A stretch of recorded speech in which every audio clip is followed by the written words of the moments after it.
I'm Morgan Blackwell, and this is the story of how my own family tried to cut me out of my inheritance, not realizing I'd already secured my grandfather's legacy. It started with whispered conversations that stopped when I entered rooms. Secret. Meetings I wasn't invited to, and the name Meridian Enterprises that kept appearing in documents that mysteriously disappeared whenever I came around. My family wasn't just planning to exclude me from the will. They were scheming to erase my entire connection to my grandfather's empire. But they made one critical mistake. They underestimated me. I didn't fall apart when I discovered their plans. Instead, I made one phone call that changed everything, to my grandfather's attorney, 3 months before his passing. What happened the day of the will reading wasn't just unexpected. It was the beginning of my family's carefully constructed plan crumbling around them. But the worst part wasn't just the betrayal or the potential financial loss. It was realizing how meticulously they'd planned it all, how many lies they'd told over months, and the shocking lengths they were willing to go to leave me with nothing. This is the story of how I fought back when my own blood turned against me. I'd love to know which corner of the globe you're watching from.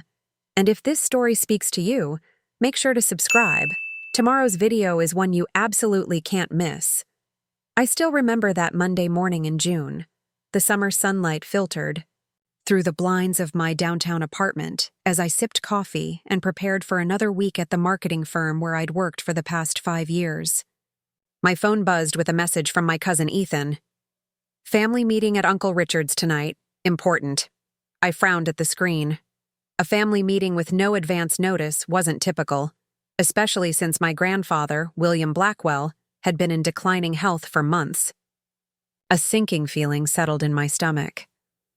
I had visited Grandpa William just yesterday at his estate, reading to him from his favorite Hemingway novel while he drifted in and out of sleep, his once powerful frame now fragile against the hospital bed that had been installed in his study. I called my uncle immediately. "Richard, is everything okay? Is it Grandpa?" There was a pause before my uncle answered, his voice unnaturally formal. "Morgan, yes, we need to discuss some family matters, 8 o'clock sharp." "Is Grandpa all right?" I pressed. "He's stable," Richard replied tersely. "This is about other arrangements. Just be there." I arrived at Uncle Richard's sprawling colonial home at 7:55 that evening, parking behind a row of familiar family vehicles. My cousin Ethan's new Mercedes gleamed under the security lights, a recent purchase he'd been oddly secretive about. My Aunt Vivian's Range Rover sat beside my Uncle Gregory's Tesla. The gang's all here. The moment I stepped into Richard's wood-paneled study, the conversation halted.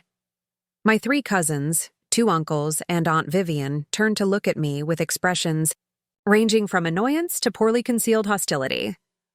"You're early," Richard said, glancing at his Rolex. "You said 8 sharp," I replied, taking the only remaining seat, a hard-backed chair separated from the intimate circle of plush leather furniture where the others sat. Uncle Gregory cleared his throat. "We were just discussing the practical matters related to Father's estate, given how things have developed." "What things?" I asked, looking around the room.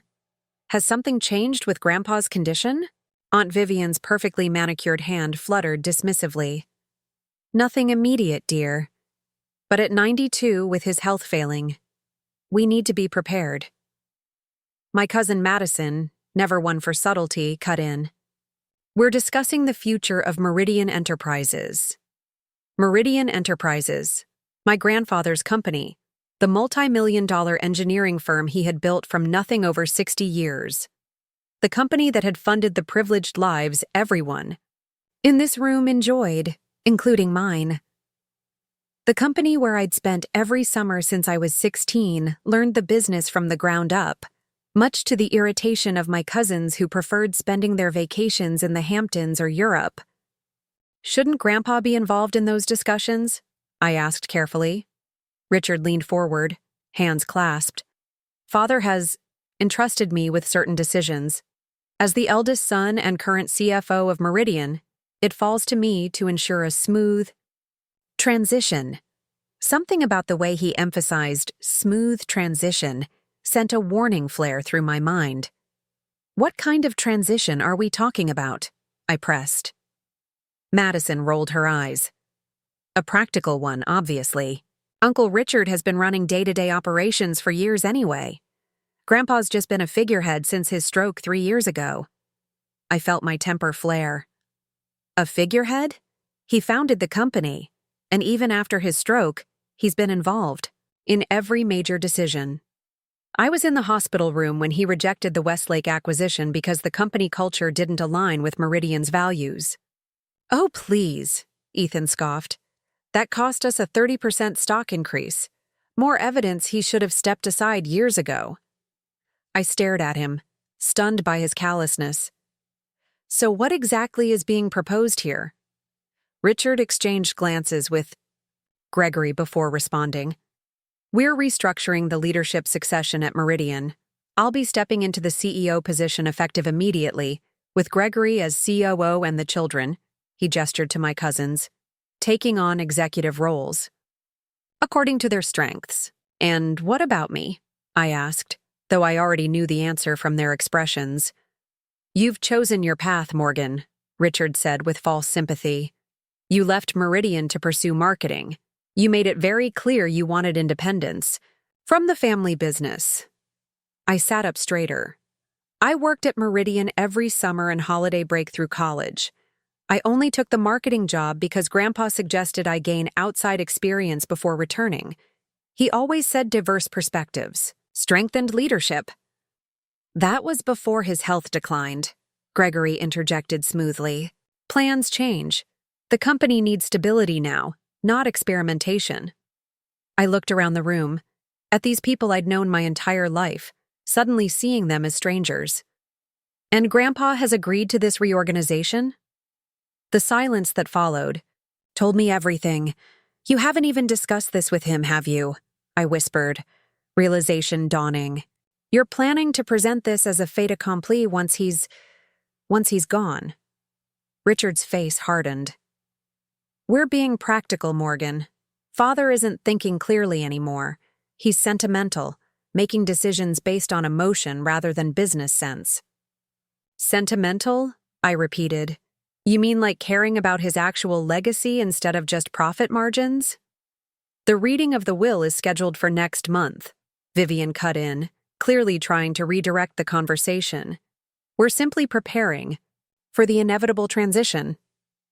Richard has been Father's right hand for decades. It only makes sense that what? I interrupted. That you carve up Meridian before Grandpa is even gone? That you exclude me entirely from the company I've been preparing to help lead since I was 16? The company Grandpa and I have discussed countless times? Madison sighed dramatically. Always the victim, aren't you, Morgan? This isn't personal. It's business. I stood up, unable to sit still any longer. When is the will reading? Why wasn't I informed? Richard waved his hand dismissively. It's scheduled for July 15th, assuming, well, and you weren't informed because it doesn't concern you directly. Father's attorney suggested we keep the circle small to avoid unnecessary stress. July 15th, 3 weeks away. I felt sick imagining them waiting for my grandfather to pass so they could implement their plan.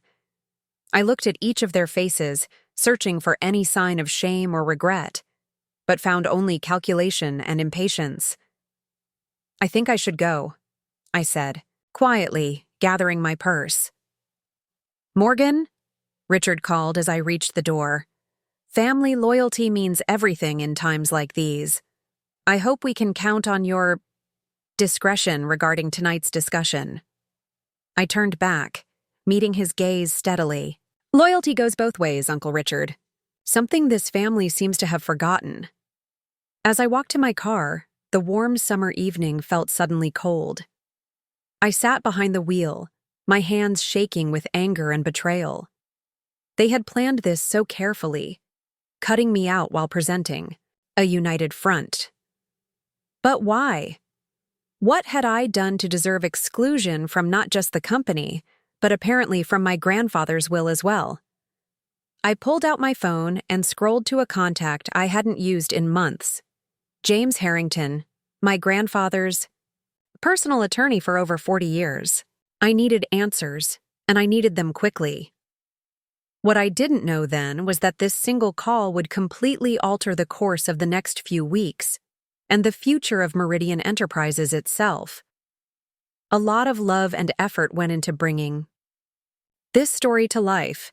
If you're enjoying it, we'd be so grateful if you'd subscribe to our channel. Now back to where we left off. James Harrington answered on the fourth ring, his voice carrying the same measured tone I remembered from childhood visits to my grandfather's study. "Morgan, this is unexpected. How are you?"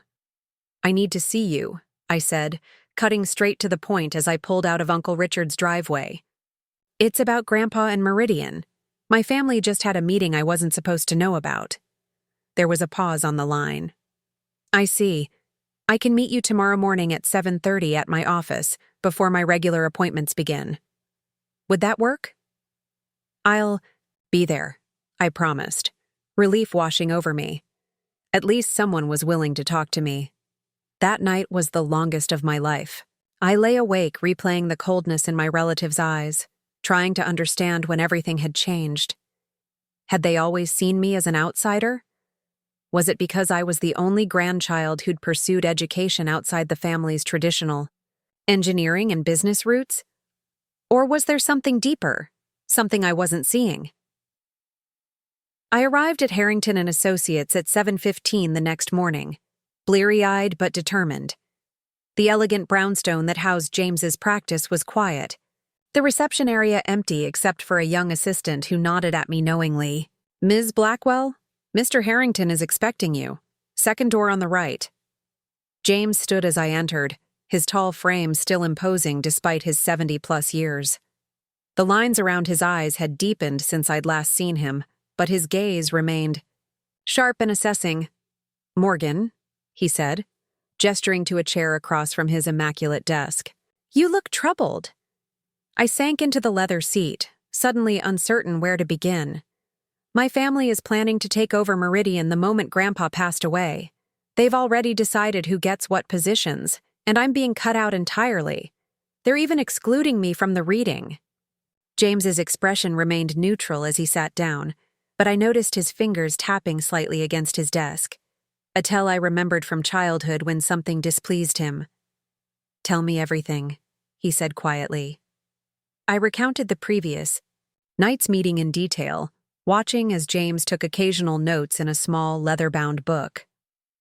When I finished, he closed the notebook and studied me for a long moment. "What do you know about the current ownership structure of Meridian Enterprises?" he asked finally. The question caught me off guard. "I know Grandpa is the majority shareholder. Uncle Richard has about 20%, Uncle Gregory around 15%. And the remaining shares are distributed among the board and key executives." James nodded slowly. "That was the structure until approximately 3 months ago." My heart skipped. "What happened 3 months ago?" James stood and walked to a painting on the wall, a landscape of the Montana mountains where my grandfather had grown up. He swung the frame aside, revealing a wall safe that he opened with practiced movements. From inside, he retrieved a sealed envelope. "Your grandfather executed some significant changes to both his estate planning and the ownership structure of Meridian," he said, returning to his desk. "Changes he specifically asked me not to disclose to anyone in the family until after his passing, with one exception." He slid the envelope across the desk. My name was written on it in my grandfather's distinctive handwriting, the letters slightly more tremulous than I remembered. "He instructed me to give this to you if you ever came to me with concerns about the family's intentions regarding Meridian," James explained. "He predicted something like this might happen." With shaking hands, I opened the envelope and unfolded the letter inside. The handwriting was unmistakably my grandfather's, though it showed signs of the weakness that had gradually claimed his once vigorous body. "My dearest Morgan, if you're reading this, then my suspicions about certain members of our family have proven correct, and you found yourself excluded from discussions about Meridian's future. First, let me say how deeply sorry I am that you're experiencing this betrayal. Family should protect, not wound. I've watched you grow from a curious child who asked endless questions about the big building with my name on it to a thoughtful, young woman who understands that a company is more than balance sheets and profit margins. You've shown me time and again that you grasp what truly matters: the people who make Meridian work, the communities we serve, and the legacy we leave. 3 months ago, I made changes that will likely surprise our family considerably.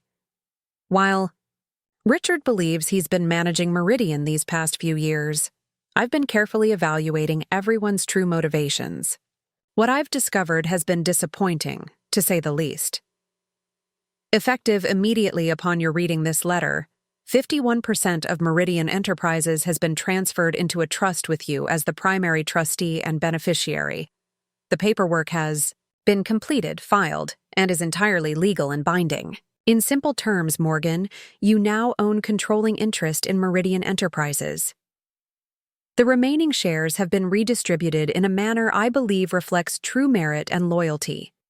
James has the complete details and will guide you through implementation. This decision wasn't made lightly or in haste.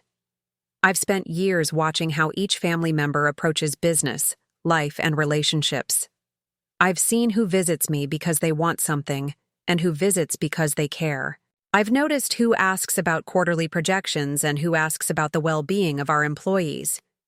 You, Morgan, have consistently demonstrated the values upon which I built Meridian. Not perfect, perhaps, who is, but guided by principles. Stronger than mere self-interest. There will be resistance, anger, and likely legal challenges. James is prepared for all of this. Trust him, as I have. Remember what I've always told you. Integrity isn't just about doing right when it's easy, but, especially when it's hard and costs you something, leading Meridian will test you in ways you cannot yet imagine. But I believe in you, completely. With all my love and confidence, your grandfather. William. I read the letter twice more, my vision blurring with tears. When I finally looked up, James was watching me with quiet understanding. "Is this real?" I whispered. "I own Meridian?" "You are the controlling trustee of the Blackwell Legacy Trust, which owns 51% of Meridian Enterprises," James confirmed. "The transfer was completed and filed with the SEC 92 days ago. Your grandfather remained as chairman and CEO on paper, but legally, the company has been under your control since then." I struggled to process this information. "But I've been working at Carson Marketing all this time, completely unaware." "That was by design," James explained. "William wanted to see how events would unfold naturally, without anyone, including you, knowing about the transfer. He believed the family would show their true intentions if they thought the succession was still undecided.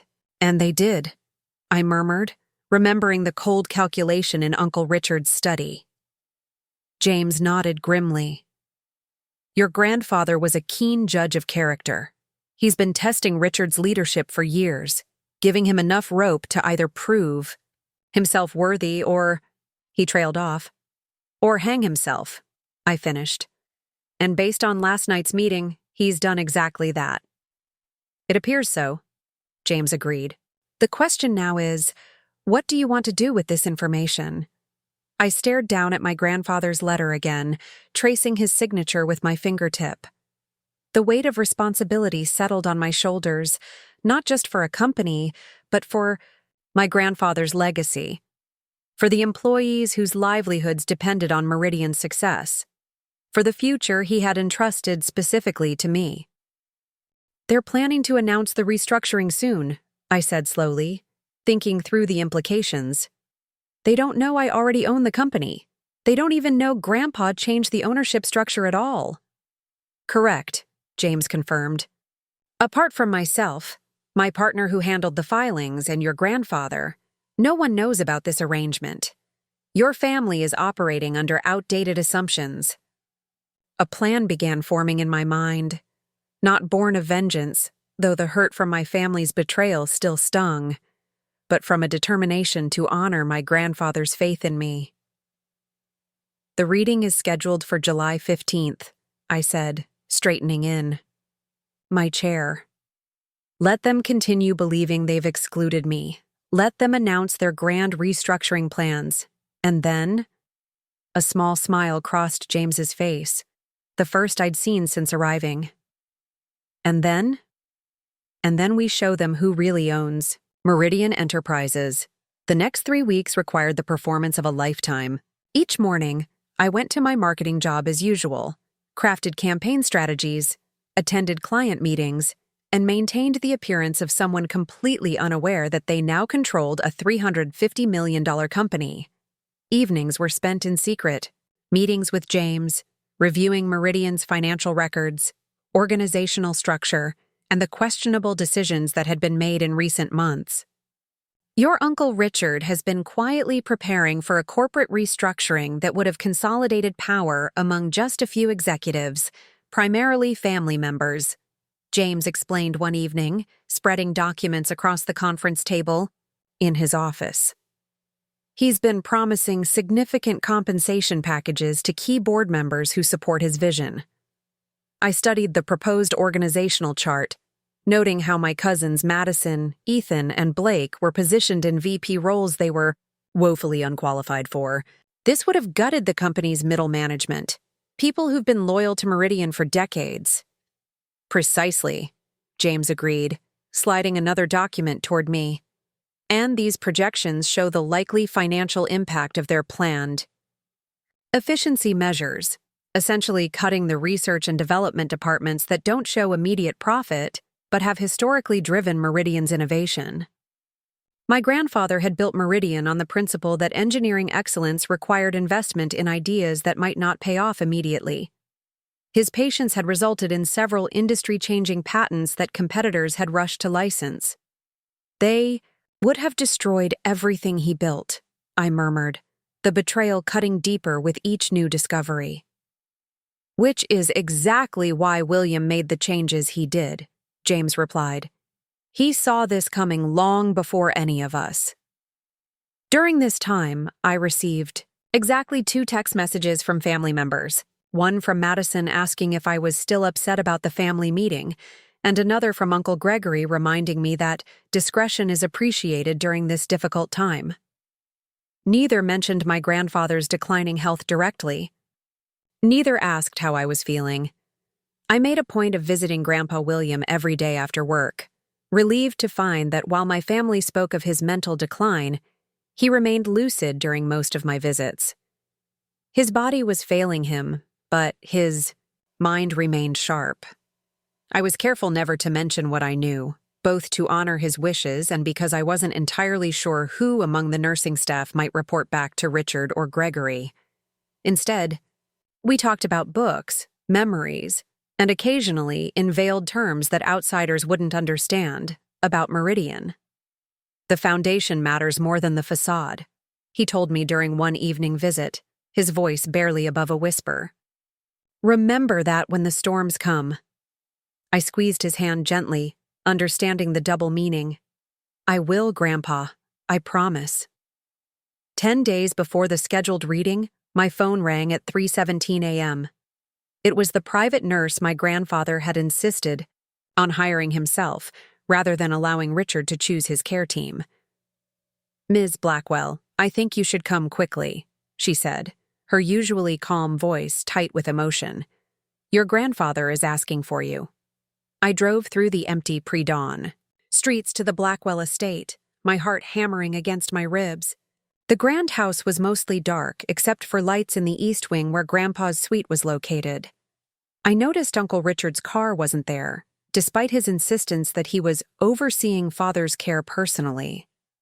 The nurse, Elena, met me at the side entrance. He's been declining rapidly since midnight, she explained as we hurried through the quiet hallways. He refused pain medication until he could see you.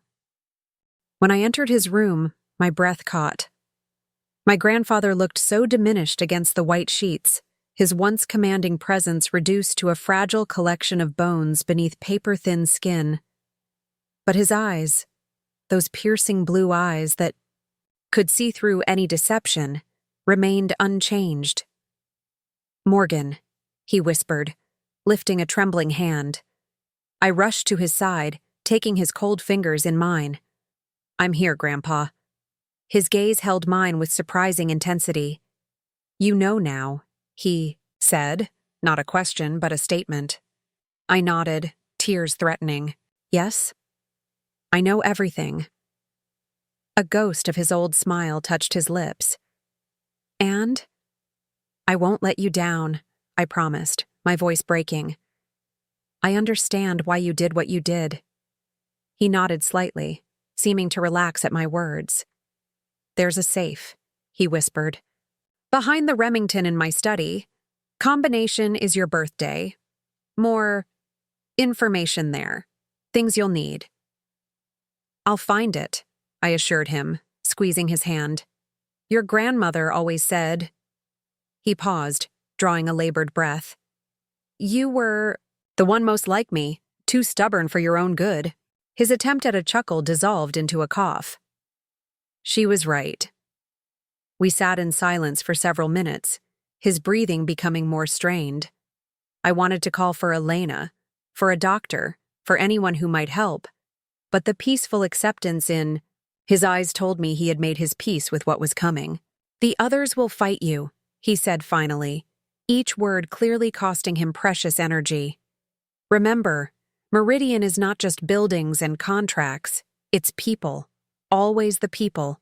"I know, Grandpa," I whispered, tears flowing freely now. "I've always known that." His fingers tightened around mine with surprising strength. "Promise me one thing." "Anything." "Be fair," he said, his eyes boring into mine. "Even to those who haven't been fair to you. Lead with justice, not vengeance." The request knocked the air from my lungs. Even now, facing death, his concern was for the family who had betrayed him, and me. "I promise," I managed. He nodded once, satisfied, then his gaze drifted to the window where the first hints of dawn were beginning to lighten the sky. "Beautiful morning," he murmured. Those were his last coherent words to me. He slipped into unconsciousness shortly after, and by the time the rest of the family arrived, summoned by Elena's calls, he was gone. William Edward Blackwell, founder of Meridian Enterprises, grandfather, visionary, and the strongest person I had ever known, passed away as the sun crested the horizon, painting his room in shades of gold. The next few days passed in a blur of funeral arrangements, condolence calls, and the peculiar politics of a wealthy family in mourning. Richard immediately took charge, controlling access to information about the memorial service, making decisions without consultation, and positioning himself as the new patriarch. I was conspicuously excluded from most of these arrangements, invited only to review the final plans rather than help create them. "We didn't want to burden you during your grief," Aunt Vivian explained with manufactured sympathy when I questioned my exclusion. The study's safe yielded exactly what Grandpa had promised: a USB drive containing years of emails between Richard and various board members, detailed notes about questionable financial decisions that had been hidden from my grandfather, and most damning of all, a recording of Richard telling Gregory that, once the old man is gone, we'll finally run Meridian the way it should be run. 2 days before the memorial service, I stood in my apartment staring at the elegant black dress, laid out on my bed when my phone rang. It was James. "Morgan, we need to talk immediately," he said without preamble. "Richard has moved up the will reading to tomorrow morning, directly after the memorial service." My stomach dropped. That wasn't the plan. We were supposed to have another week to prepare. "He's claiming it's for efficiency since everyone will already be gathered," James explained, frustration evident in his tone. "But I believe he's hoping to capitalize on the emotional vulnerability of the moment, to push through his agenda without resistance." I sank onto the edge of my bed. Is it going to work? There was a pause before James answered. That depends entirely on you, Morgan. Are you ready to take control of Meridian a week earlier than we planned? Was I ready? The truth was, I didn't. No. The grief of losing my grandfather was still raw, a constant ache beneath my breastbone. The betrayal of my family still stung like salt in an open wound, and the responsibility of leading a company that employed over 2,000 people terrified me. But I remembered my promise to Grandpa, to lead with justice, not vengeance. To remember that Meridian was about people, not profits. Yes, I said finally, my resolve strengthening with each word. I'm ready. Let's give them exactly the reading they deserve. As I hung up, I looked again at the black dress waiting for tomorrow's service. It would serve two purposes now, mourning the grandfather I had loved and marking the end of the family's illusions about who would control his legacy. Richard had changed the timeline, hoping to catch me unprepared. But what he didn't realize was that I'd inherited more than just Grandpa's shares. I'd inherited his strategic mind and his unflinching courage when facing a fight that mattered. Let them rush the will reading. Let them believe their plan was working perfectly. Tomorrow would bring revelations none of them were prepared for. Morning sunlight streamed through the stained glass windows of St. Andrew's Episcopal Church, casting jewel-toned patterns across the somber gathering. The memorial service for William Blackwell drew a crowd that filled every pew: business associates, community leaders, employees, and friends who had known my grandfather throughout his remarkable life.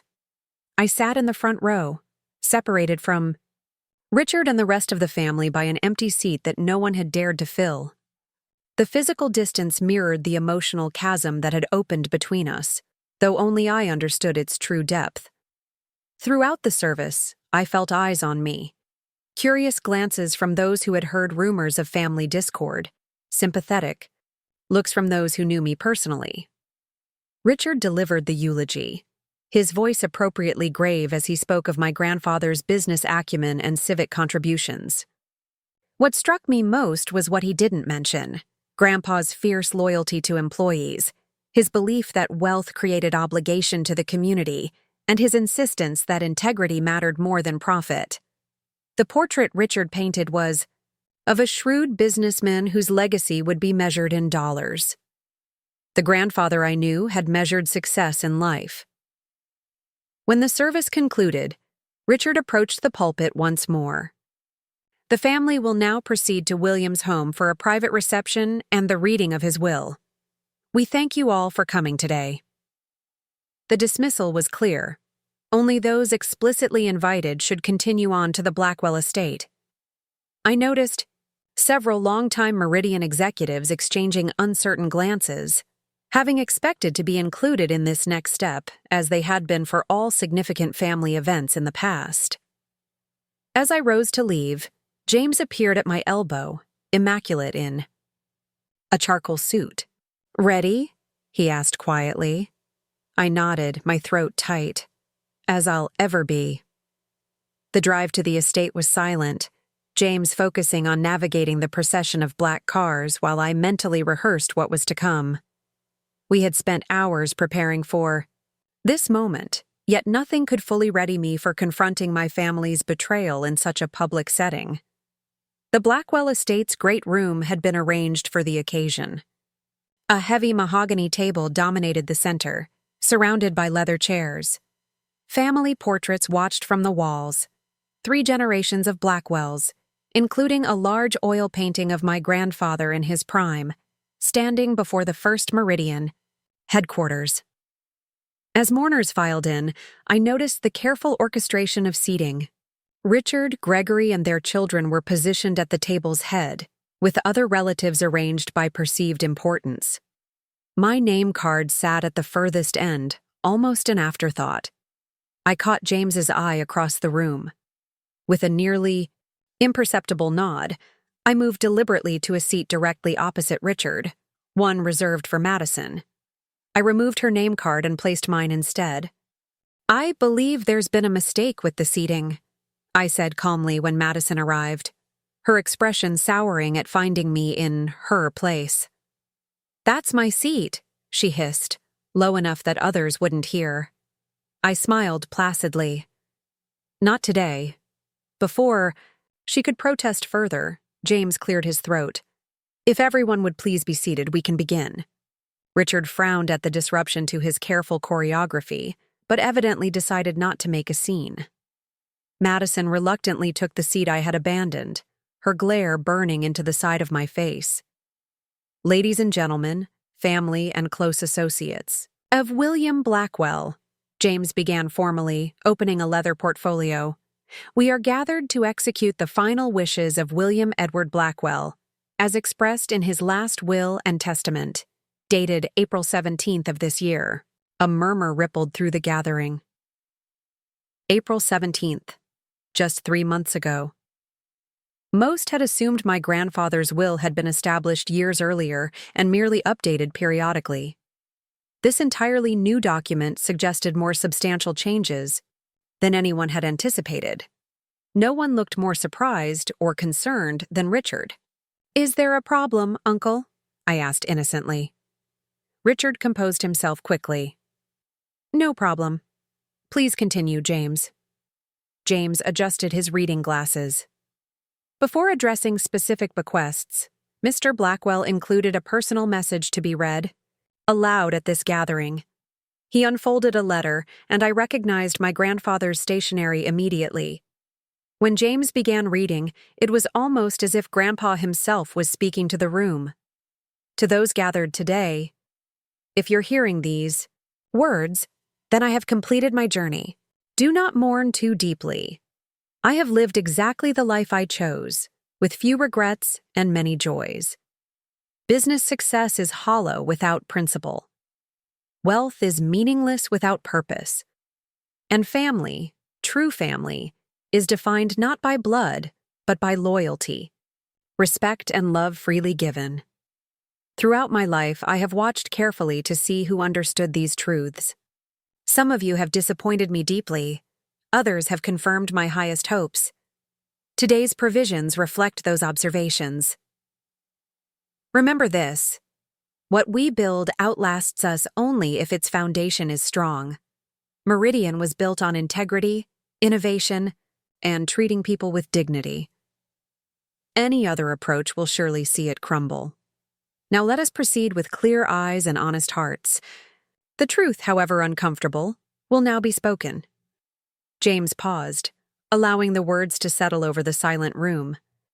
Richard shifted in his seat, his knuckles white as he gripped the armrests. "With respect to Meridian Enterprises," James continued, "William made substantial changes to the ownership structure on April 17th. These changes were legally executed and filed with all appropriate regulatory bodies at that time." He looked up, his gaze sweeping the room before settling on me. "The majority controlling interest of Meridian Enterprises, specifically 51% of all shares, was transferred to the Blackwell Legacy Trust, with Morgan Blackwell named as sole trustee and primary beneficiary." The silence that followed was absolute. I could almost hear the collective intake of breath as every person processed what they'd just heard. Then Richard stood abruptly, his chair scraping against the hardwood floor. "That's impossible," he said, his voice dangerously low. "Father would never—" "I assure you, it's not only possible but completely finalized," James interrupted, his tone professionally detached as he removed a document from his portfolio and slid it across the table. "The transfer was completed 92 days ago. SEC filings were properly submitted.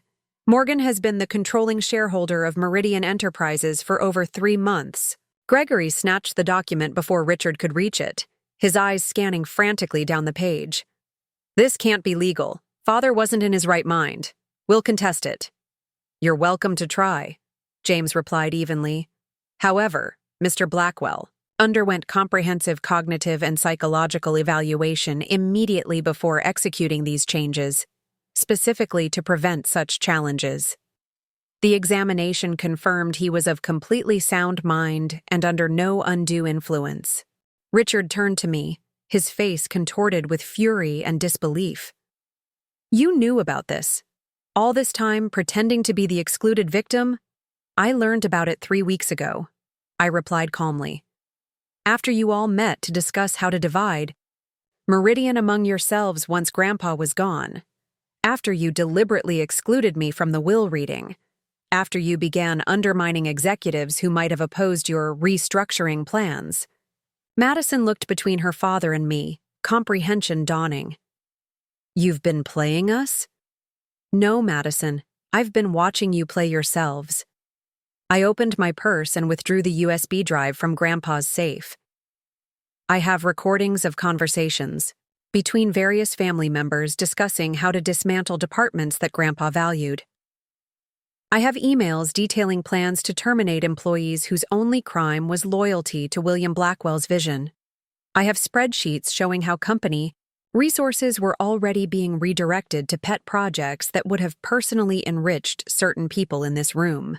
The color drained from Richard's face as he recognized the implications. Not just the loss of control he'd expected to gain, but potential legal liability for actions taken in anticipation of that control. The remaining shares have been redistributed, James continued, seemingly immune to the emotional currents swirling through the room. Richard Blackwell now holds 10% of Meridian shares, reduced from his previous 20%. Gregory Blackwell holds 7%, reduced from 15%. Each announcement landed like a physical blow. Cousins who had expected significant stakes received minimal holdings. Board members who had aligned with Richard found their influence diluted. And most surprisingly, to everyone but me, several long-term employees who had no family connection, but had shown unwavering commitment to Meridian's values, discovered they now held meaningful ownership positions. This is revenge, Richard finally said, looking directly at me. You turned father against his own sons. I met his gaze steadily. No, Uncle Richard. This is justice. Grandpa saw exactly who you were and what you planned to do with his life's work. He made his choices accordingly. I stood, smoothing my black dress. As for me, I'll be taking my rightful place as CEO of Meridian Enterprises effective immediately, as stipulated in the trust documents. As the implications of this statement rippled through the room, I realized this moment wasn't just about winning or losing control of a company. It was about honoring a legacy, not just of business success, but of the values that had made that success meaningful. The battle was just beginning, but for the first time since discovering my family's betrayal, I felt completely certain I was on the right side of it. The reception room cleared quickly after the reading. Richard stormed out first, followed by Gregory and their spouses. My cousins lingered briefly, their expressions a mix of shock, anger, and, in Ethan's case, a calculating reassessment of where I now stood in the family hierarchy. Several board members approached to offer congratulations, their sincerity varying widely depending on their previous alliances. Through it all, I maintained the composed exterior that Grandpa had taught me was essential in business. Never let them see you sweat, he used to say.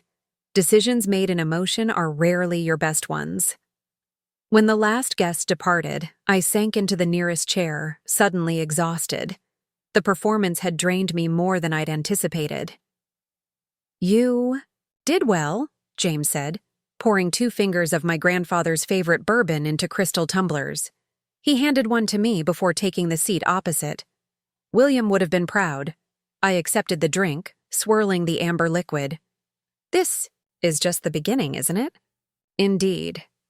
James sipped his bourbon thoughtfully. Richard has already called our office 3 times. His personal attorney is demanding a formal review of the trust documents. Let them review. Everything is ironclad, right? Absolutely. But legal challenges, even baseless ones, can be disruptive and expensive. I set my glass down untouched. What's our next move? James smiled slightly at my use of our. You need to establish physical presence at Meridian immediately. Tomorrow morning, first thing. The news will spread quickly, and you want to control the narrative before Richard or Gregory can poison the well. I haven't set foot in Meridian headquarters in almost a year, I said, reality settling in. I'll be walking in as CEO to people who may not even recognize me. Which is why presentation matters. Confidence, clarity, and a vision that honors William's legacy while acknowledging necessary evolution. James checked his watch. The executive team needs to hear from you directly before the rumor mill takes over. I've taken the liberty of calling an emergency board meeting for 9 a.m. tomorrow. My stomach tightened. That's fast. This transition requires decisive action. Hesitation creates vacuums, and vacuums invite power struggles. He studied me carefully. Are you having second thoughts? I thought about the question seriously. Was I ready to step into my grandfather's shoes? To lead a company through what would certainly be a turbulent transition? To face family members who now saw me as their enemy? No, I said finally. No, second thoughts. Just first-time nerves. That's healthy, James assured me. Overconfidence would concern me more than appropriate apprehension. We spent the next several hours strategizing my first days as CEO. James had already prepared a transition plan, complete with key personnel files, pending contracts requiring immediate attention, and a communication strategy for employees, clients, and shareholders. By midnight, my head was swimming with information, but I felt more prepared than I'd expected. James departed with a promise to meet me at Meridian Tower at 8 a.m. sharp. Alone in my grandfather's study, surrounded by the books, awards, and mementos of his remarkable life, I finally allowed myself a moment of genuine grief. Not just for Grandpa himself, but for the family relationships that might never recover from today's revelations. Had Richard always resented his father's vision for Meridian? Had my uncles always seen me as an obstacle rather than family? The childhood memories I treasured, holiday gatherings, summer vacations at the lake house, celebrations of milestones both personal and professional, were now tinged with doubt. Has any of it been genuine? I slept in my old bedroom at the estate that night, finding strange comfort in the familiar surroundings. Morning arrived too quickly, sunlight streaming through curtains I had chosen as a teenager. I showered, dressed in the tailored charcoal suit I'd brought for the occasion, and stood before the mirror for a final assessment. The woman staring back at me looked remarkably like my mother in the portrait hanging downstairs. Same determined chin, same analytical gaze. Mom had died when I was 12, but Grandpa always said I'd inherited her best qualities. Compassion tempered with pragmatism and courage that grew stronger under pressure. I hoped he was right. When I arrived at Meridian Tower at 7:45 a.m., James was already waiting in the lobby, briefcase in hand and a coffee extended toward me. Perfect timing, he said, eyes approving my professional appearance. Security has been updated with your clearance. You now have access to your executive suite on the top floor. The elevator ride to the 32nd floor felt surreal. I had visited my grandfather's office countless times growing up, but always as his granddaughter, never as the company's new leader. The executive floor was quiet when we arrived, most staff not due for another hour. William Blackwell's office, my office now, was exactly as he had left it. The expansive desk faced floor-to-ceiling windows overlooking the city. Bookshelves lined one wall, filled with engineering texts, business references, and the classics he loved. Photos documented Meridian's growth from a small engineering firm to an industry leader. One photo in particular caught my eye. Grandpa and me at my college graduation, his arm around my shoulders, both of us beaming. He kept that one front and center, James observed, following my gaze. Even when updating other photos, that one never moved. A lump formed in my throat. I've been thinking about what he would do in this situation, how he would handle the transition. With decisiveness balanced by wisdom, James replied, which is precisely what you need to demonstrate this morning. The board meeting was scheduled in the main conference room adjacent to the executive suite. By 8:30, executives and board members began arriving, their expressions revealing varying degrees of surprise at finding me already installed in the CEO's office. Some offered polite greetings, others merely nodded awkwardly before continuing. To the conference room. At 8:55, I gathered my notes and stood. "Ready?" James asked. "As I'll ever be." The conference room fell silent as I entered. 14 people sat around the massive table, their collective experience representing over 2 centuries in the engineering industry. Some faces I recognized from family events. Others I knew only from the personnel files I'd reviewed overnight. Richard's seat was conspicuously empty. Gregory sat rigid in his chair, pointedly avoiding my gaze. "Good morning," I began, taking the chair at the head of the table, my grandfather's chair. "Thank you all for accommodating this meeting on short notice. As you've no doubt heard, significant changes have occurred in Meridian's leadership structure." Paused, meeting each person's eyes briefly before continuing. William Blackwell made deliberate decisions about Meridian's future before his passing. As his granddaughter, I'm deeply committed to honoring his legacy. As Meridian's new CEO, I'm equally committed to ensuring this company's continued success. The tension in the room was palpable. Teresa Hammond, the long-serving CFO who had often mediated between my grandfather and Richard, spoke first. "Morgan, while I mean no disrespect, this transition raises obvious questions. You've been absent from Meridian for some time. Your background is in marketing, not engineering. The learning curve is steep," I acknowledged. "I don't pretend otherwise. My grandfather valued expertise, which is why my first act as CEO will be to establish a transitional leadership council comprising the most experienced voices in this room. I need your knowledge. Meridian needs your commitment." This direct acknowledgement of my limitations seemed to surprise them. Several people sat straighter, their expressions softening slightly. "And Richard?" asked Jonathan Pierce, a board member, who had consistently aligned with my uncle. "What role will he play going forward?" "That depends entirely on Richard," I replied candidly. "His institutional knowledge is valuable. His expertise in international markets is significant. If he chooses to remain with Meridian in his capacity as head of global development, that position remains open to him." Gregory finally looked at me, his expression unreadable. "And if he doesn't?" I met his gaze steadily. "Then we'll adapt, as Meridian has always done when facing challenges. No individual, including me, is irreplaceable." For the next hour, I outlined my immediate priorities: stabilizing leadership, communicating transparently with employees, reassuring key clients, and conducting a thorough review of all projects initiated in the past 6 months. I answered questions honestly, acknowledged concerns directly, and presented a vision that balanced respect for Meridian's history with necessary evolution. By the time the meeting concluded, the atmosphere had shifted. Not to wholehearted acceptance, certainly, but from outright skepticism to cautious assessment. Several executives lingered afterward, offering insights or expressing support. Others departed quickly, undoubtedly to report to Richard. Phase 1. "Complete," James murmured as the last board member left. "Next comes the company-wide announcement."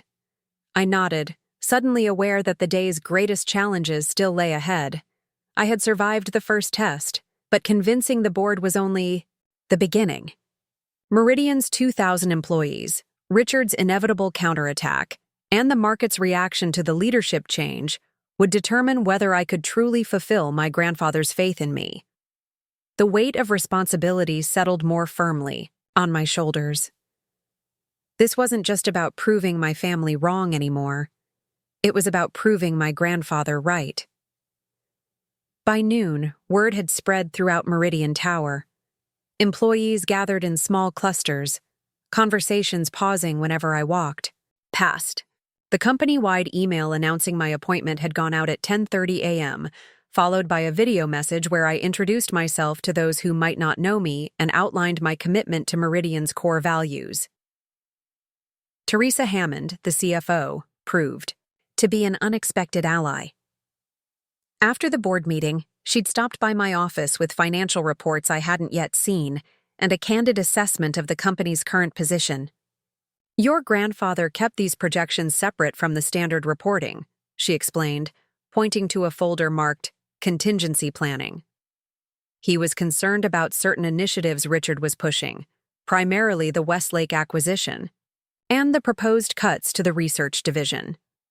I studied the numbers, seeing my grandfather's meticulous analysis.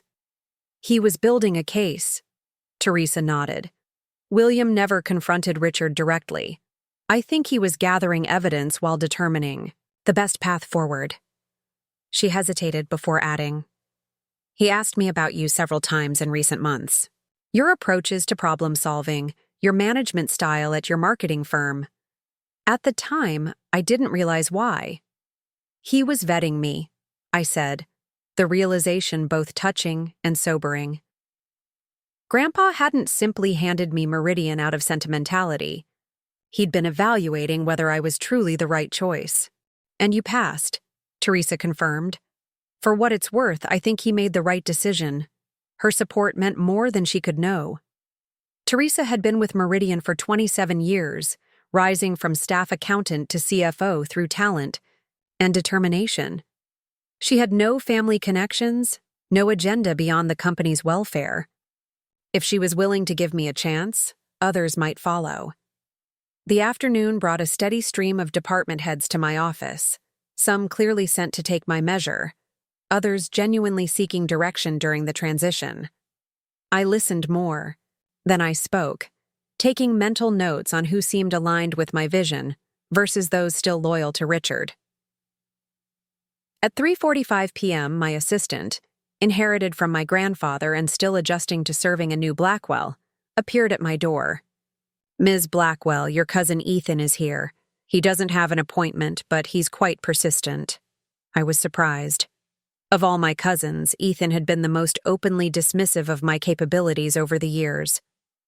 "Send him in, please," Ethan entered with none of his usual swagger, closing the door quietly behind him. He stood awkwardly before my desk, as if suddenly unsure of himself. "Have a seat," I offered, gesturing to the chair opposite me. He sat, fidgeting with his watch, a nervous habit since childhood. "This is weird," he finally said. "Seeing you behind that desk." "Life takes unexpected turns," I replied neutrally. "Look, I'll get straight to the point. Dad and Uncle Richard are planning something. They've been on calls all morning with lawyers, board members, and major shareholders." He leaned forward, lowering his voice. "They're building a case that Grandpa was manipulated at the end, that you and James Harrington took advantage of his declining health to orchestrate this takeover." I kept my expression controlled, though anger flared at the accusation. "That's both false and offensive." "I know," Ethan said, surprising me again. "That's why I'm here." I studied him carefully, looking for the trap. Ethan and I had never been close. Our relationship defined more by competition than connection. "Why are you telling me this?" He sighed, suddenly looking tired. "Because I was in the room this morning when Dad and Uncle Richard were strategizing. They're not just trying to regain control of Meridian. They're willing to destroy your reputation, drag Grandpa's name through public scrutiny, and potentially damage the company in the process." He met my eyes directly. "I may not have always liked you, Morgan, but I respect what Meridian stands for." "What Grandpa built?" I wasn't entirely convinced. "This sudden concern for the company is unexpected." "I know how it looks," he acknowledged. "But contrary to what you might think, I actually care about my position here. I've worked hard to prove myself in the European division. Maybe not as hard as you, but..." He shrugged. "I've got skin in the game. If Dad and Uncle Richard burn everything down trying to oust you, what's left for any of us?" Self-interest, then. That made more sense than sudden family loyalty. But even self-interested allies had their uses. "What exactly are they planning?" I asked. "An emergency shareholder meeting next week." They're lobbying key investors to support a vote of no confidence in your leadership. Ethan's expression was grim. They're also preparing a legal filing, challenging the trust's validity, with a request for an immediate injunction preventing you from making any significant company decisions while the case proceeds. The strategy was aggressive, but predictable. Richard had always favored overwhelming force in business conflicts. "And you're not on board with this approach?" Ethan hesitated. "I think it's short-sighted. The legal battle would be public, messy, and damaging to everyone involved. Meridian's stock would take a hit. Client confidence would waver." He shook his head. "There has to be a better way, one that doesn't tear apart both the company and what's left of this family." I considered his words carefully, searching for deception. While I wasn't naive enough to trust Ethan completely, his assessment matched my own concerns. A protracted legal battle would harm Meridian, regardless of who ultimately prevailed. "What are you suggesting?" I asked. "A compromise." Ethan leaned forward. "You maintain majority control through the trust, but create a power-sharing arrangement on the executive level. Dad and Uncle Richard save face, the company avoids negative publicity, and operations continue without disruption." The proposal wasn't entirely unreasonable, but it revealed how little Ethan truly understood the situation. "Your father and uncle weren't planning minor adjustments to Meridian's structure, Ethan. They were dismantling core divisions, replacing experienced leaders with friends and family regardless of qualifications, and prioritizing short-term profits over long-term stability. That's exactly why Grandpa changed the ownership structure." "Then negotiate better terms," Ethan pressed. "But negotiation has to be better than all-out war." Before I could respond, my phone buzzed with a text from James. "Richard just filed for an emergency injunction. Hearing scheduled for tomorrow morning. Call me ASAP." I showed the message to Ethan, whose face fell. "Looks like your father and uncle have already made their choice." "I didn't know they'd move this quickly," he said, appearing genuinely dismayed. "I thought there was time to find middle ground." "There might have been, if that's what they actually wanted." I stood, indicating our conversation was ending. "Thanks you for the warning, Ethan. Regardless of your motivations, I appreciate the information." He rose reluctantly. "What will you do now?" "Exactly what Grandpa would have done," I replied. "Protect Meridian, by whatever means necessary." After Ethan left, I called James immediately. "How bad is it?" "They're throwing everything at the wall to see what sticks," he said, his normally composed voice tight with controlled anger. "Claims of undue influence, diminished capacity, conflicts of interest on my part. They've requested a temporary restraining order preventing you from exercising any authority as CEO or trustee pending a full hearing." "Will they get it?" "Judge Lancaster has been assigned to the case. She's fair but conservative in corporate matters. If Richard's team presents even moderately convincing evidence, she might grant a limited TRO to maintain the status quo while the issues are litigated." "Which would effectively put Richard back in control," I concluded. "Since he was acting CEO before Grandpa's passing." "Precisely. We need to prepare for the hearing immediately. I'm sending a courier with documents requiring your signature. We'll need to meet tonight to prepare your testimony." The rest of the afternoon became a whirlwind of legal preparation interspersed with the ongoing demands of leading a company in transition. By 6 p.m., I was reviewing affidavits from my grandfather's doctors confirming his mental competence, while simultaneously approving the press release responding to news of the legal challenge that had already leaked to business publications. I was deep in concentration when Teresa appeared at my door. "You need to see this," she said, placing a tablet in front of me.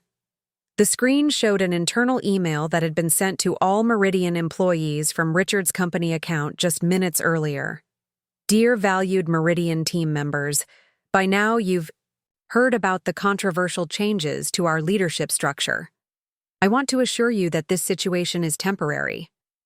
The hasty appointment of an inexperienced relative to the CEO position was not my father's true intention, but rather the result of manipulation during his final illness. I have initiated appropriate legal action to correct this unfortunate situation and expect normal operations to resume under proper leadership within days. In the meantime, please direct any significant operational decisions to your previous supervisors.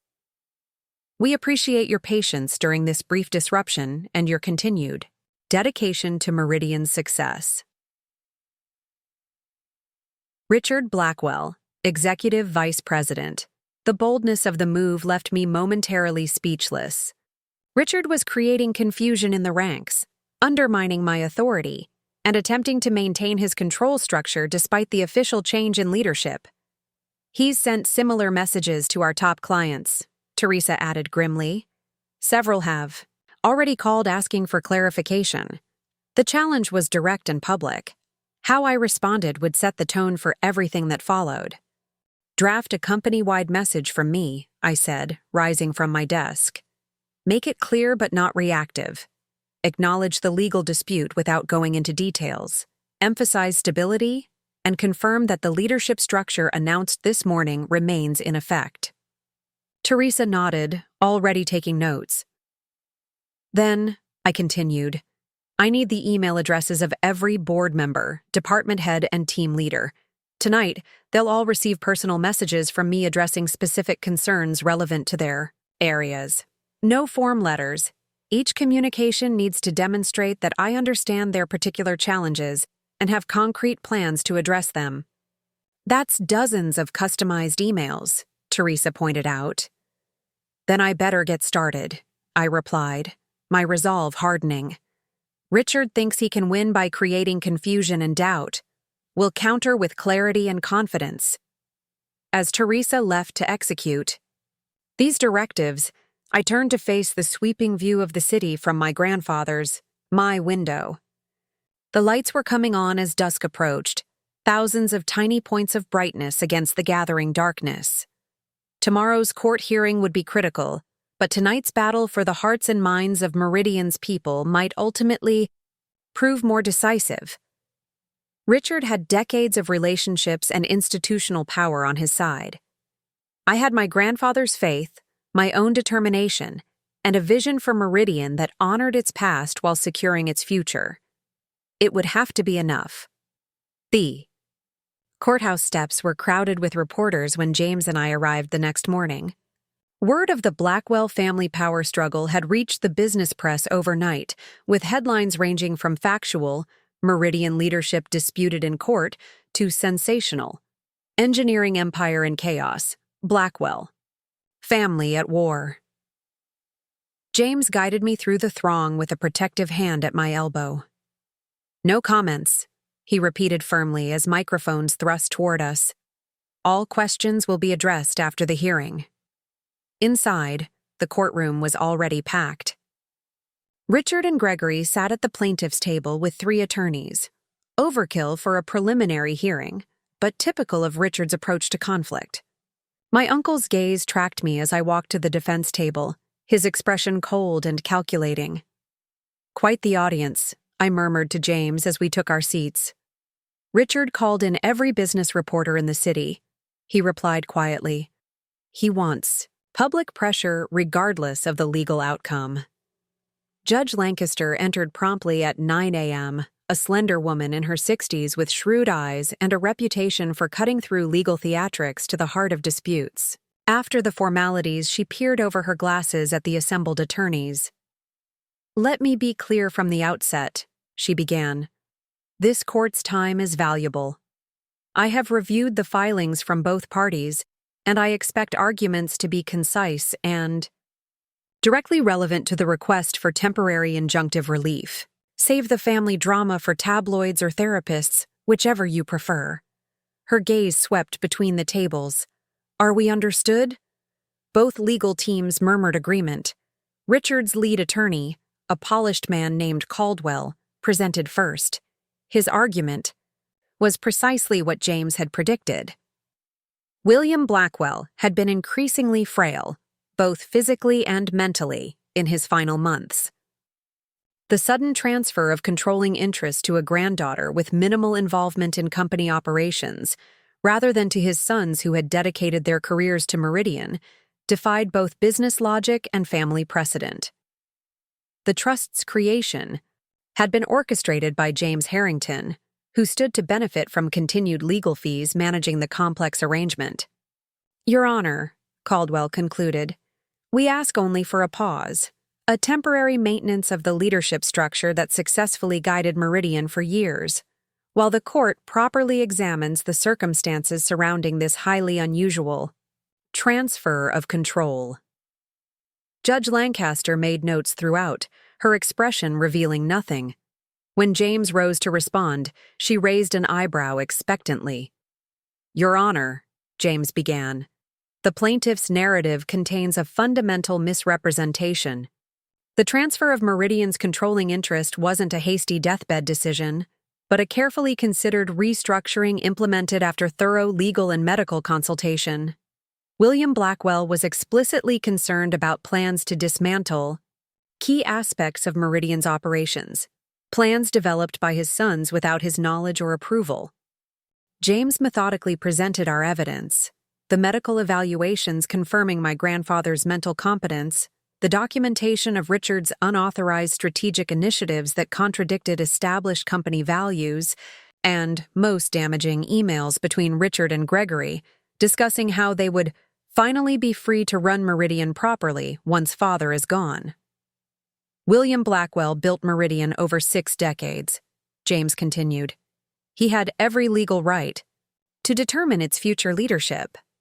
The trust structure he created ensures continuity of his vision, while providing appropriate checks and balances on executive authority, precisely what was lacking in the previous arrangement.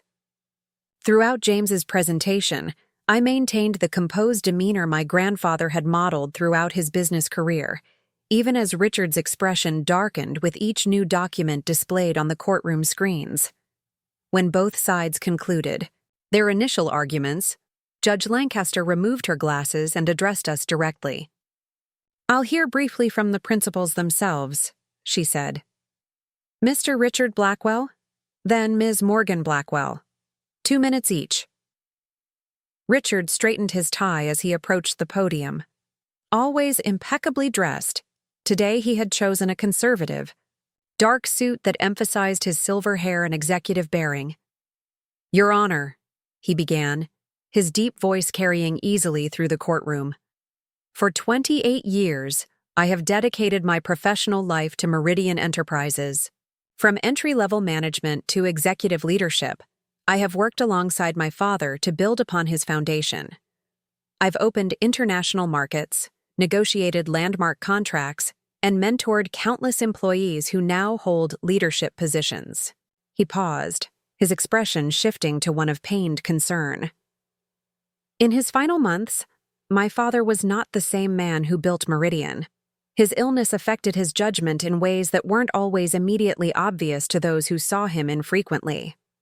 Those of us who worked with him daily witnessed a gradual decline in his decision-making, a reluctance to make necessary changes, an increasing detachment from operational realities." Richard glanced toward me, his gaze a perfect blend of regret and resolve. "I challenge these recent changes not from self-interest, but from deep concern for the company my father built and the thousands of employees who depend on experienced leadership. That's all, Your Honor." Judge Lancaster nodded. "Ms. Blackwell?" I approached the podium, acutely aware of the scrutiny from every corner of the courtroom. The black dress I'd chosen was professional but understated, no power suit or ostentatious jewelry to distract from my words.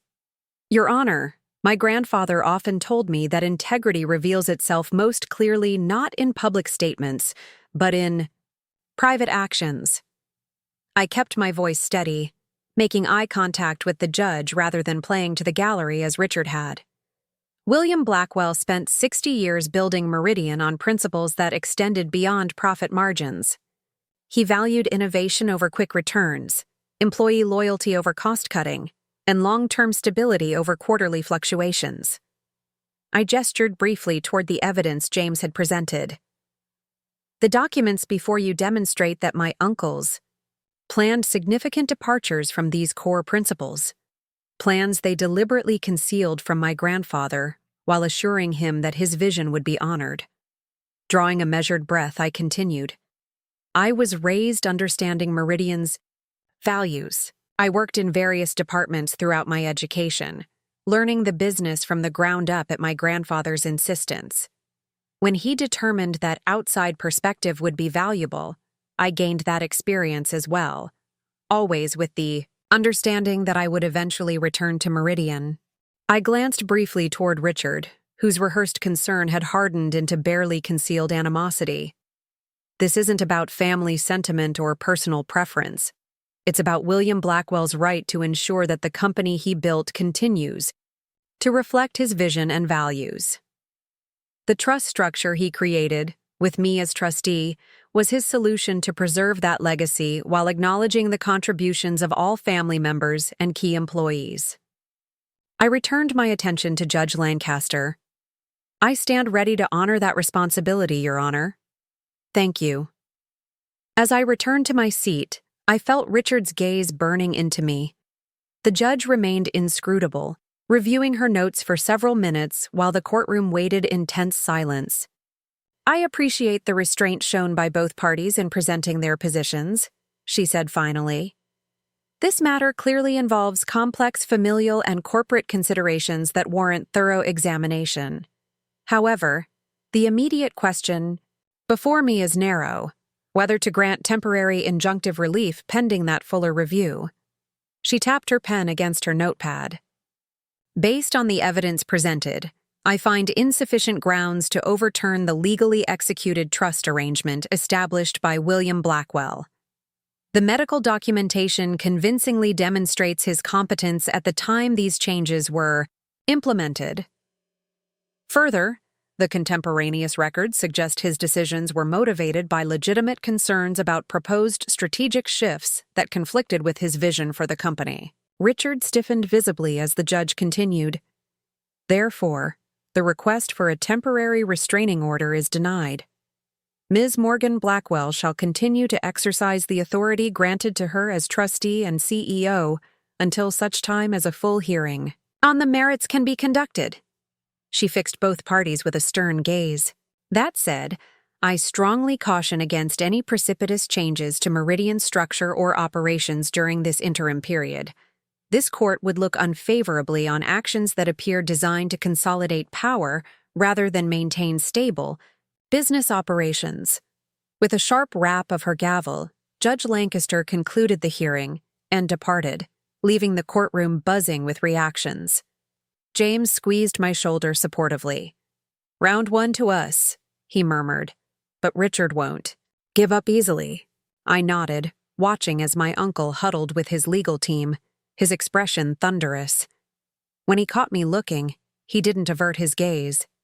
Instead, he held it deliberately, his message clear, without words. This isn't over. Outside, the reporters swarmed again, shouting questions about the family conflict and Meridian's future. James had prepared a brief statement, which I delivered calmly before we departed for Meridian Tower.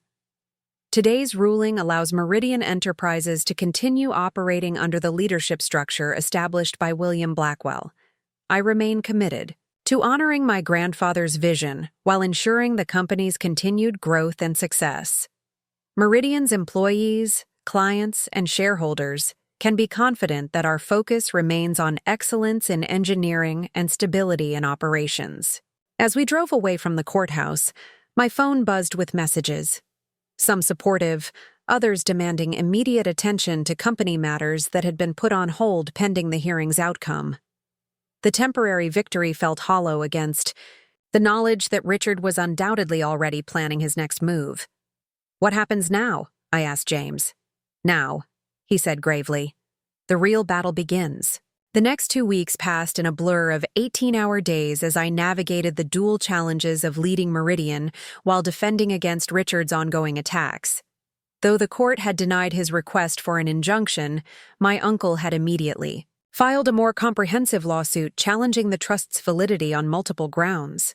Meanwhile, he was waging a shadow campaign within the company, courting allies, spreading doubts about my capabilities, and attempting to undermine my directives through passive resistance. I was reviewing quarterly projections late one evening when Teresa knocked on my office door, her expression uncharacteristically hesitant. "Do you have a moment?" "Of course," I said, setting aside the spreadsheets. "What's wrong?" She closed the door before speaking.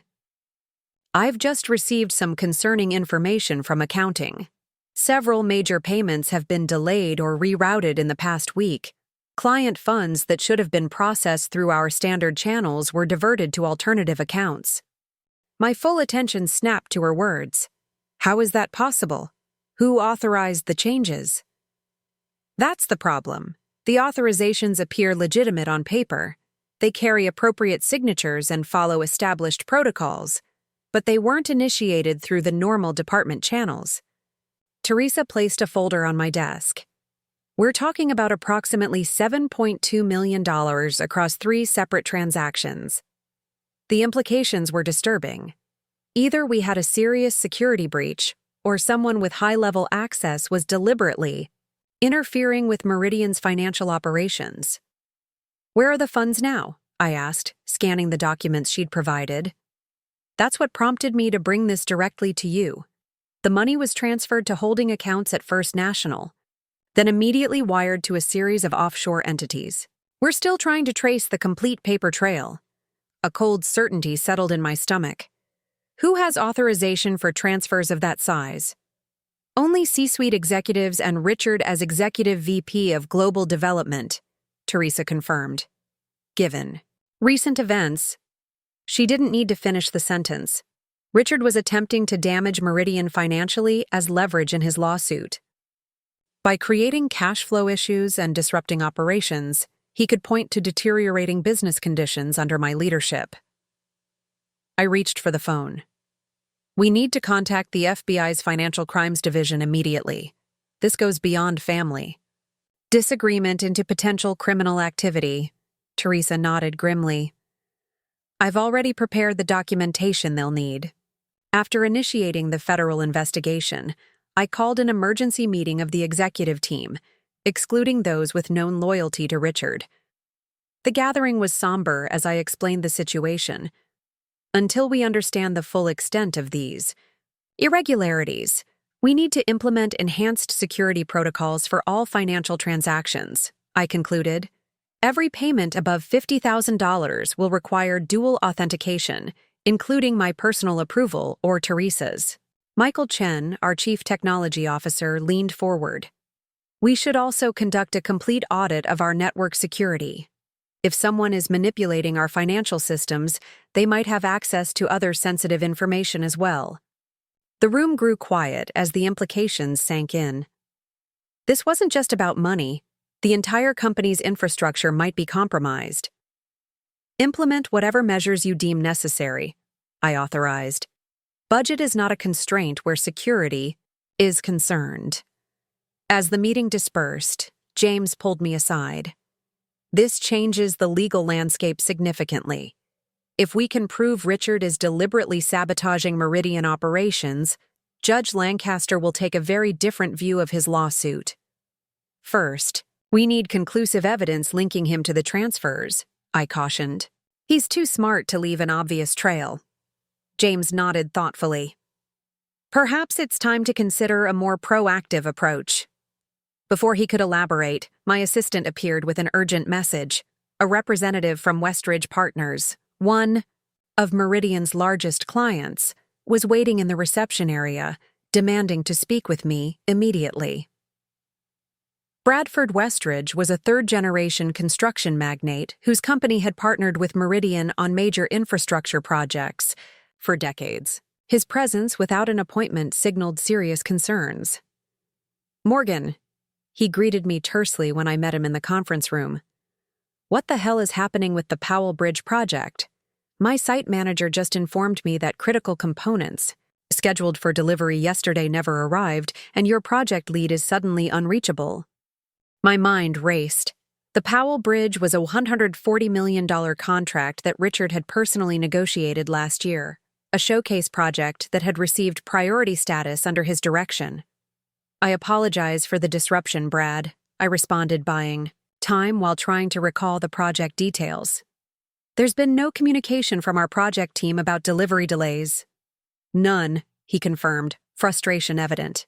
"We have 300 workers standing idle, specialized equipment rented at $30,000 per day sitting unused, and a completion penalty clause that kicks in next month. This isn't just an inconvenience, it's potentially catastrophic." I nodded, my suspicion growing that this was another aspect of Richard's sabotage strategy. "Let me investigate immediately. Who's your direct contact on our side?" "Edward Voss," Brad replied. "Been working with him for 6 months. Competent, responsive, until yesterday when he completely disappeared." Edward Voss, one of Richard's loyal lieutenants. The connection was impossible to ignore. "Brad, I give you my personal assurance that I'll resolve this situation today," I promised. "Would you be willing to wait while I gather my project team? I'd like you to present when we identify what's happened and implement solutions." He checked his watch reluctantly. "I can give you 1 hour. After that, I'll need to consider alternate arrangements." 1 hour to salvage a $140 million contract and a decades-long relationship. I immediately summoned the engineering and logistics teams, conspicuously excluding anyone with close ties to Richard. The room quickly filled with concerned managers trying to understand the situation. "The Powell Bridge components were completed ahead of schedule," reported Anita Singh, the production manager.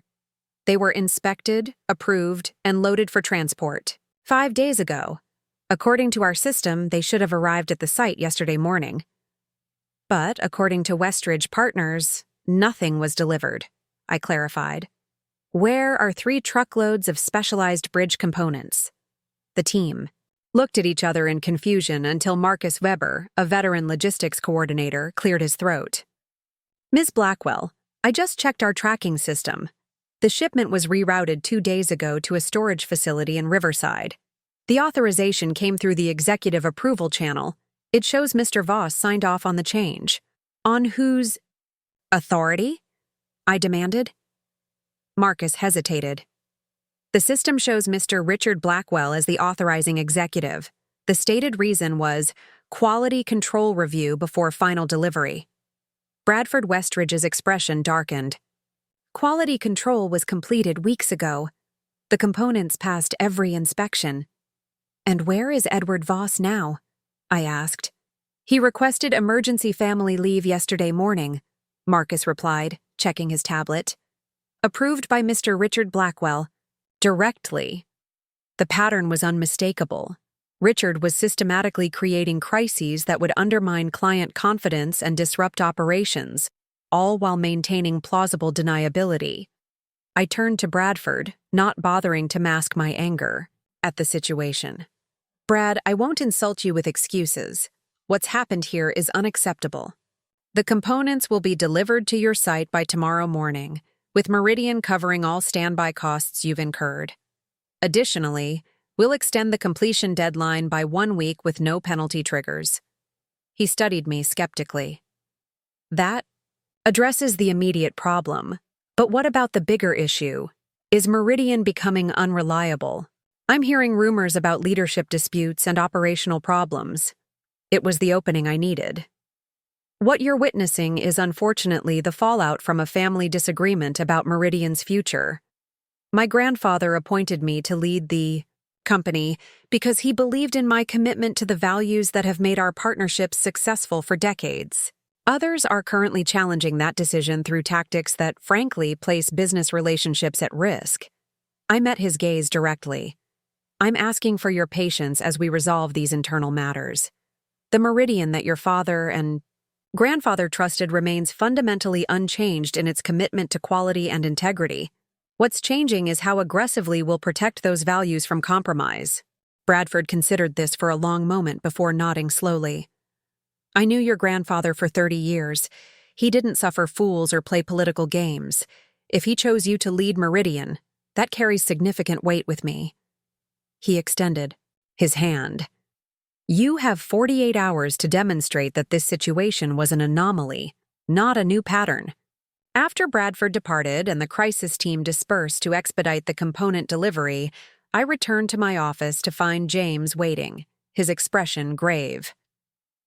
The FBI has preliminary findings on the financial transfers, he reported. The authentication. Credentials used belong to Gregory, not Richard. Your uncle is creating distance between himself and the most questionable activities. I sank into my chair, the weight of the day's discoveries settling heavily. He's systematically attacking Meridian from multiple angles: financial irregularities, client relationship sabotage, internal disruption, and he's using others as shields to maintain deniability. James nodded. Classic Richard. He's never been one to launch a frontal assault when a flanking maneuver is possible. We need to stop playing defense, I decided, my patience finally exhausted.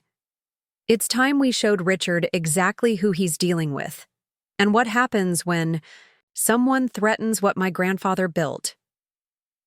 The boardroom felt charged with tension as I entered precisely at 7:30 the next morning.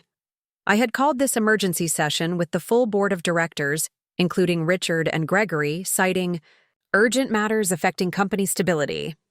The formal language had guaranteed attendance, with even my most skeptical directors recognizing the gravity of the situation. I had spent much of the night preparing with James, Teresa, and Michael Chen, assembling evidence and developing a strategy. That would leave no room for Richard to maneuver. This wasn't just about defending my position anymore. It was about protecting Meridian itself. Richard sat midway down the table, projecting casual confidence despite the early hour. Gregory looked less composed, his fingers drumming nervously on the polished wood. The other directors watched me with expressions ranging from concern to curiosity as I took my place at the head of the table. Thank you all for coming on such short notice, I began, my voice steady. Over the past 48 hours, Meridian has experienced a series of operational disruptions that demand immediate board attention. I nodded to Teresa, who distributed folders to each director.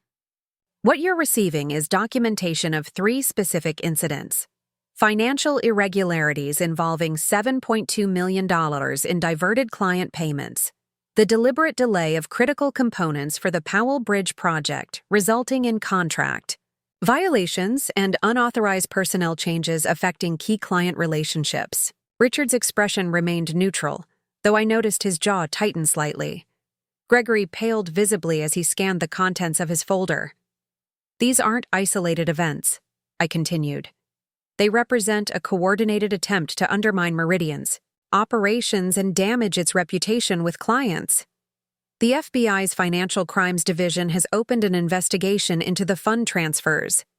Bradford Westridge personally visited yesterday regarding the Powell Bridge situation.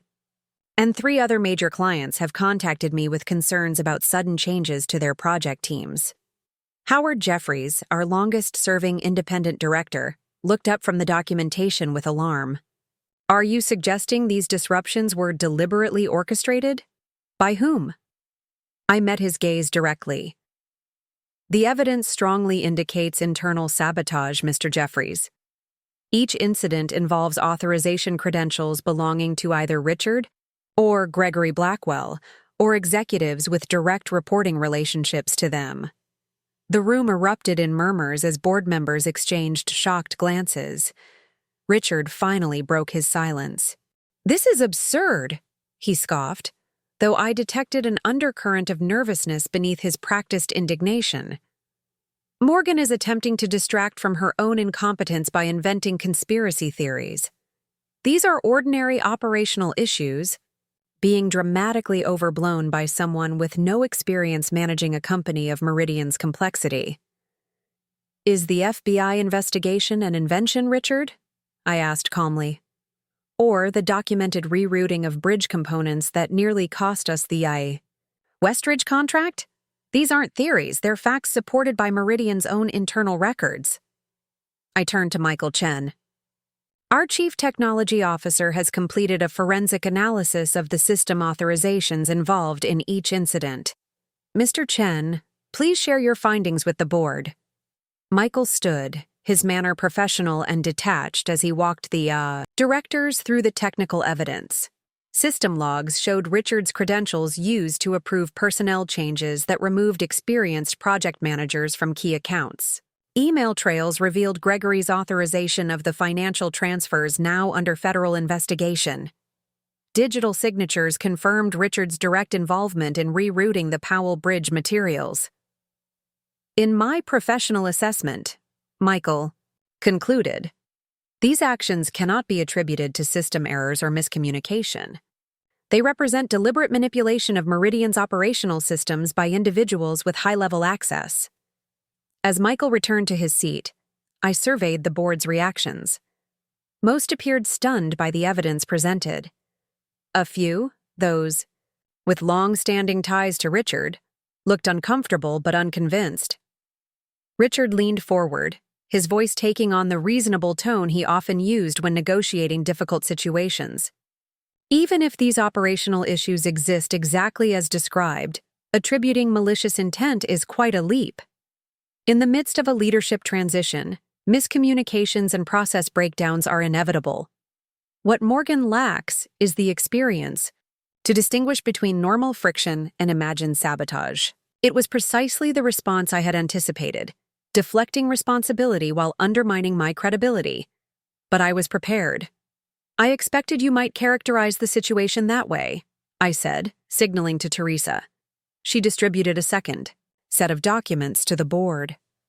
What you're now receiving are transcripts of communications between Richard Blackwell, Gregory Blackwell, and several executives currently aligned with their interests. Gregory visibly flinched. Richard's expression hardened as he quickly scanned the pages. These messages, extracted from Meridian's secure servers during our security audit, explicitly discuss creating operational difficulties that would demonstrate the consequences of Williams' misguided decision. They reference specific actions to apply pressure through strategic disruptions until the board recognizes the need for experienced leadership. I let the implications sink in before continuing. Most damning is an exchange dated 3 days after the court denied the injunction request, in which Richard writes, "If legal channels won't correct this situation quickly enough, we'll demonstrate that Meridian cannot function under current leadership." The room fell completely silent. Even Richard's most loyal allies on the board appeared shaken by the evidence of deliberate sabotage. Howard Jeffries broke the silence, his voice tight with controlled anger. If these communications are authentic, they represent a profound breach of fiduciary duty to this company and its shareholders.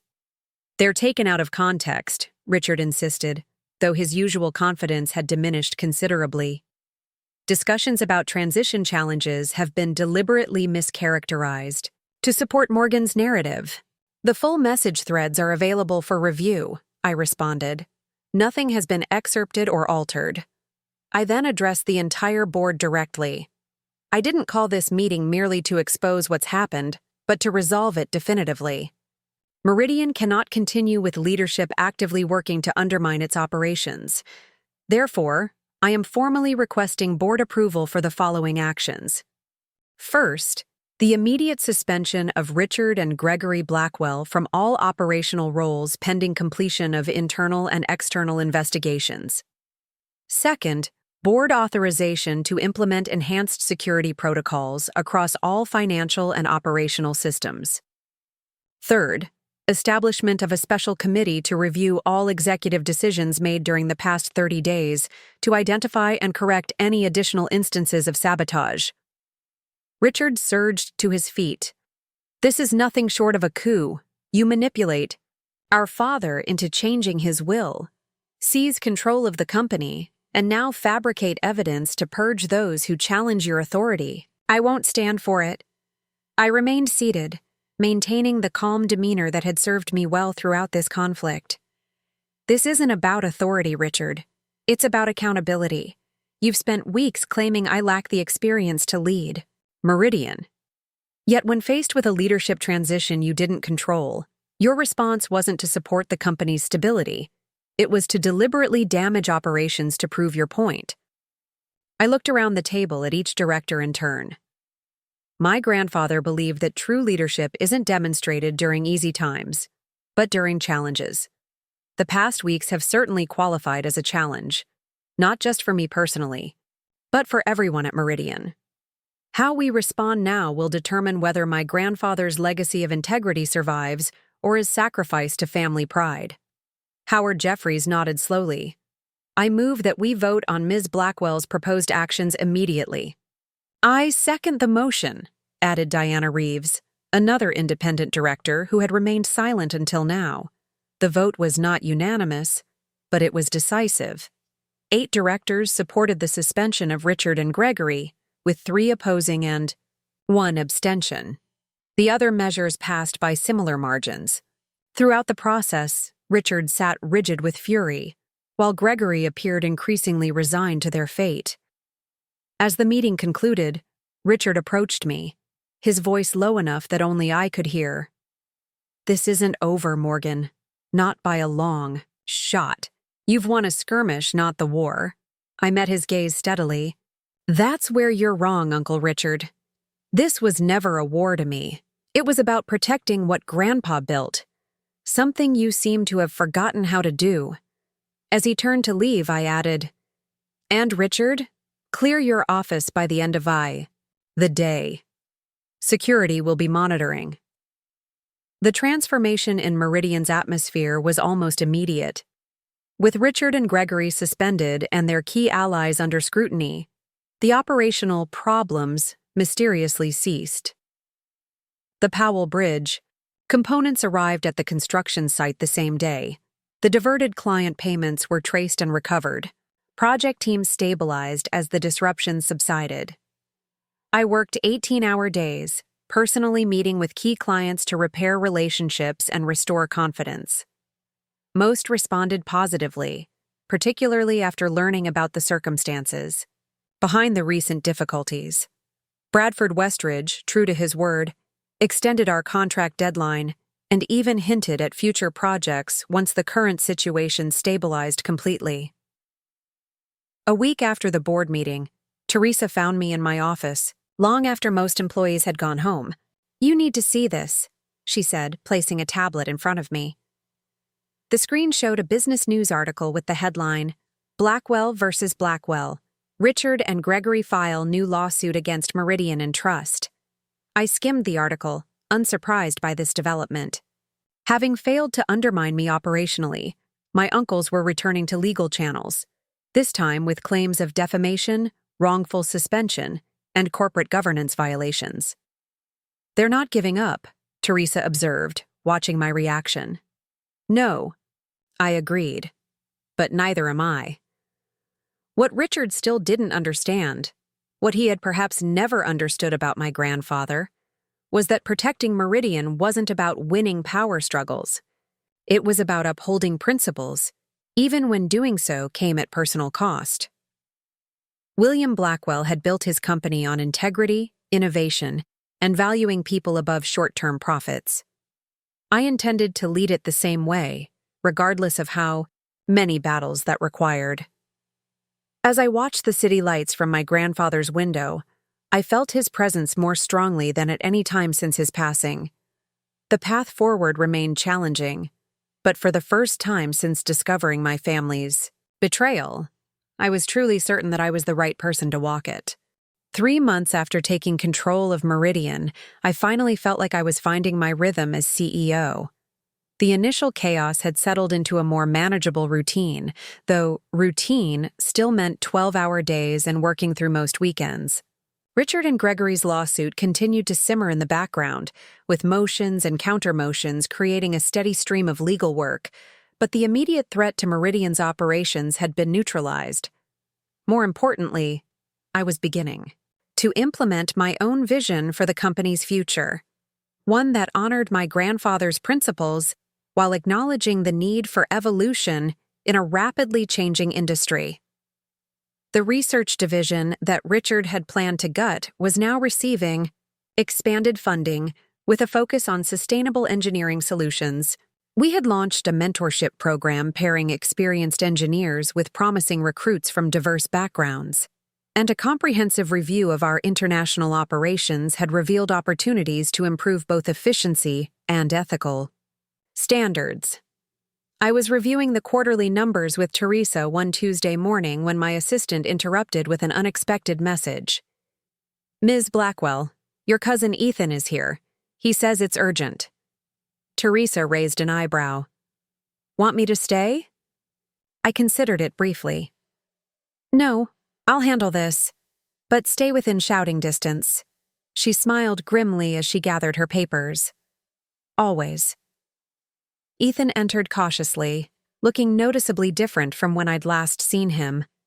The designer suits and carefully styled appearance had given way to more casual attire and visible fatigue around his eyes. "Morgan," he began, hovering awkwardly near the door. "Thanks for seeing me without an appointment." "What's so urgent, Ethan?" I motioned him to a chair, maintaining a professional distance. While he had warned me about Richard's initial plans, months ago, his loyalties remained uncertain. He sat, fidgeting with his watch, that childhood habit persisting into adulthood. "I'm here because I think you should know that Dad and Uncle Richard are planning something new. Something bigger than lawsuits or operational sabotage." My guard instantly went up. "And you're telling me this because it's crossed a line," he said, leaning forward. "They're not just trying to regain control anymore. They're willing to destroy Meridian's reputation to force you out." "Be specific," I pressed. Ethan took a deep breath. "They've hired Burke Strategic Consulting. They specialize in corporate smear campaigns disguised as investigative journalism. The plan is to plant stories questioning Meridian's financial stability, engineering standards, and ethical practices under your leadership." I kept my expression neutral, despite the sinking feeling in my stomach. Burke Strategic had a notorious reputation for ruthlessly effective character assassination campaigns that technically fell just within legal boundaries. "How? Do you know this?" "I was there when they met with Jackson Burke yesterday. Dad didn't want me involved, but Uncle Richard insisted that all family members needed to present a united front going forward." Ethan's gaze dropped to his hands. "When Burke started outlining methods for undermining client confidence and triggering regulatory investigations, I realized this had gone too far." I studied my cousin carefully, trying to gauge his sincerity. "Why draw the line here, Ethan? You've stood by while they filed lawsuits and attempted to sabotage operations." "Because this isn't just about who controls Meridian anymore," he replied, meeting my eyes directly. "This is about potentially destroying a company that employs thousands of people, including me." He shook his head. "I've spent 8 years building the European division. Whatever happens between you and Dad and Uncle Richard, those employees don't deserve to become collateral damage." His reasoning was self-interested but logical, making it more credible than a sudden attack of conscience would have been. "What exactly are they planning to allege?" "Safety violations on the Powell Bridge project. Financial irregularities in the Asian markets, ironic considering what they attempted themselves. And," he hesitated, "personal attacks suggesting you secured Grandpa's favor through manipulation during his illness." The last accusation stung most sharply, tainting the genuine relationship I'd had with my grandfather. Do they have any actual evidence for these claims? Or are they manufacturing everything? They're distorting fragments of truth. There was a materials substitution on the Powell Bridge project, approved through proper channels for valid engineering reasons, but they're framing it as a cost-cutting measure that compromised structural integrity. The Asian market finances are complex enough that selective reporting can create misleading impressions. And as for the personal allegations, he shrugged uncomfortably. They're planning to use the fact that you spent more time with Grandpa in his final months than anyone else. I absorbed this information, anger building beneath my composed exterior. This new attack was more insidious than previous attempts, Harder to defend against because it would play out in public perception rather than courts or boardrooms. When is this supposed to begin? They're fast-tracking it, Ethan replied. First, stories could appear within days. Burke promises maximum impact before the quarterly shareholder meeting. The timing was strategic. The upcoming shareholder meeting was crucial for securing support for my long-term vision for Meridian. If confidence was undermined before then, Richard might find leverage to force board changes or other concessions. "Why are you really here, Ethan?" I asked directly. "What do you want in exchange for this information?" He seemed almost relieved at the question. "Protection from the fallout. When this blows back on Dad and Uncle Richard, and it will, I don't want my career caught in the crossfire. I've worked too hard building my division to lose everything over their vendetta." At least he was honest about his motives. "What exactly are you proposing?" "Operational autonomy for the European division, reporting directly to you instead of through the standard management structure. And your word that when the dust settles, my position remains secure regardless of what happens to Dad and Uncle Richard." I considered his request carefully. Ethan had always been the most competent of my cousins, whatever his other flaws. The European division had indeed flourished under his leadership. "If your information proves accurate and complete, I'll consider your proposal," I said finally. "But Ethan, if this is another play, if you're feeding me partial information while holding back crucial details, there won't be a second chance." He nodded, apparently satisfied with the conditional agreement. "There's one more thing you should know. Burke specializes in manufacturing crises that force targets to make mistakes. They want you to react emotionally, to make defensive decisions that create real problems they can then expose." It was a sophisticated strategy, and exactly the kind of approach Richard would favor. Create enough smoke that people assume fire, then use the target's panicked response to start an actual blaze. After Ethan left, I immediately called James, Teresa, and Michael Chen to my office. The situation demanded a coordinated response from Meridian's core leadership team. "Let me understand this correctly," James said after I explained Ethan's warning. "Richard and Gregory have hired professional character assassins to plant false stories about Meridian and you personally?" "That's the essence of it," I confirmed. "The question is how to respond." Teresa looked troubled.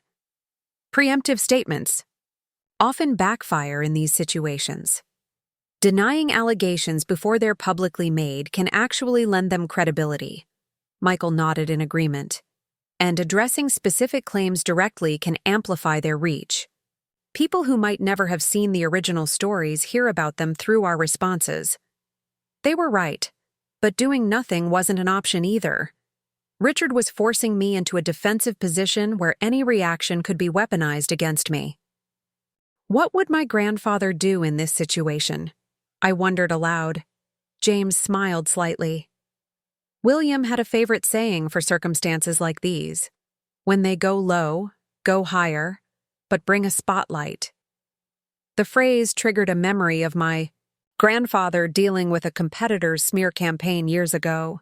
Rather than engaging directly with the allegations, he had elevated the conversation entirely, using the attention to showcase Meridian's values and contributions to the community. "That's it," I said, an approach crystallizing in my mind.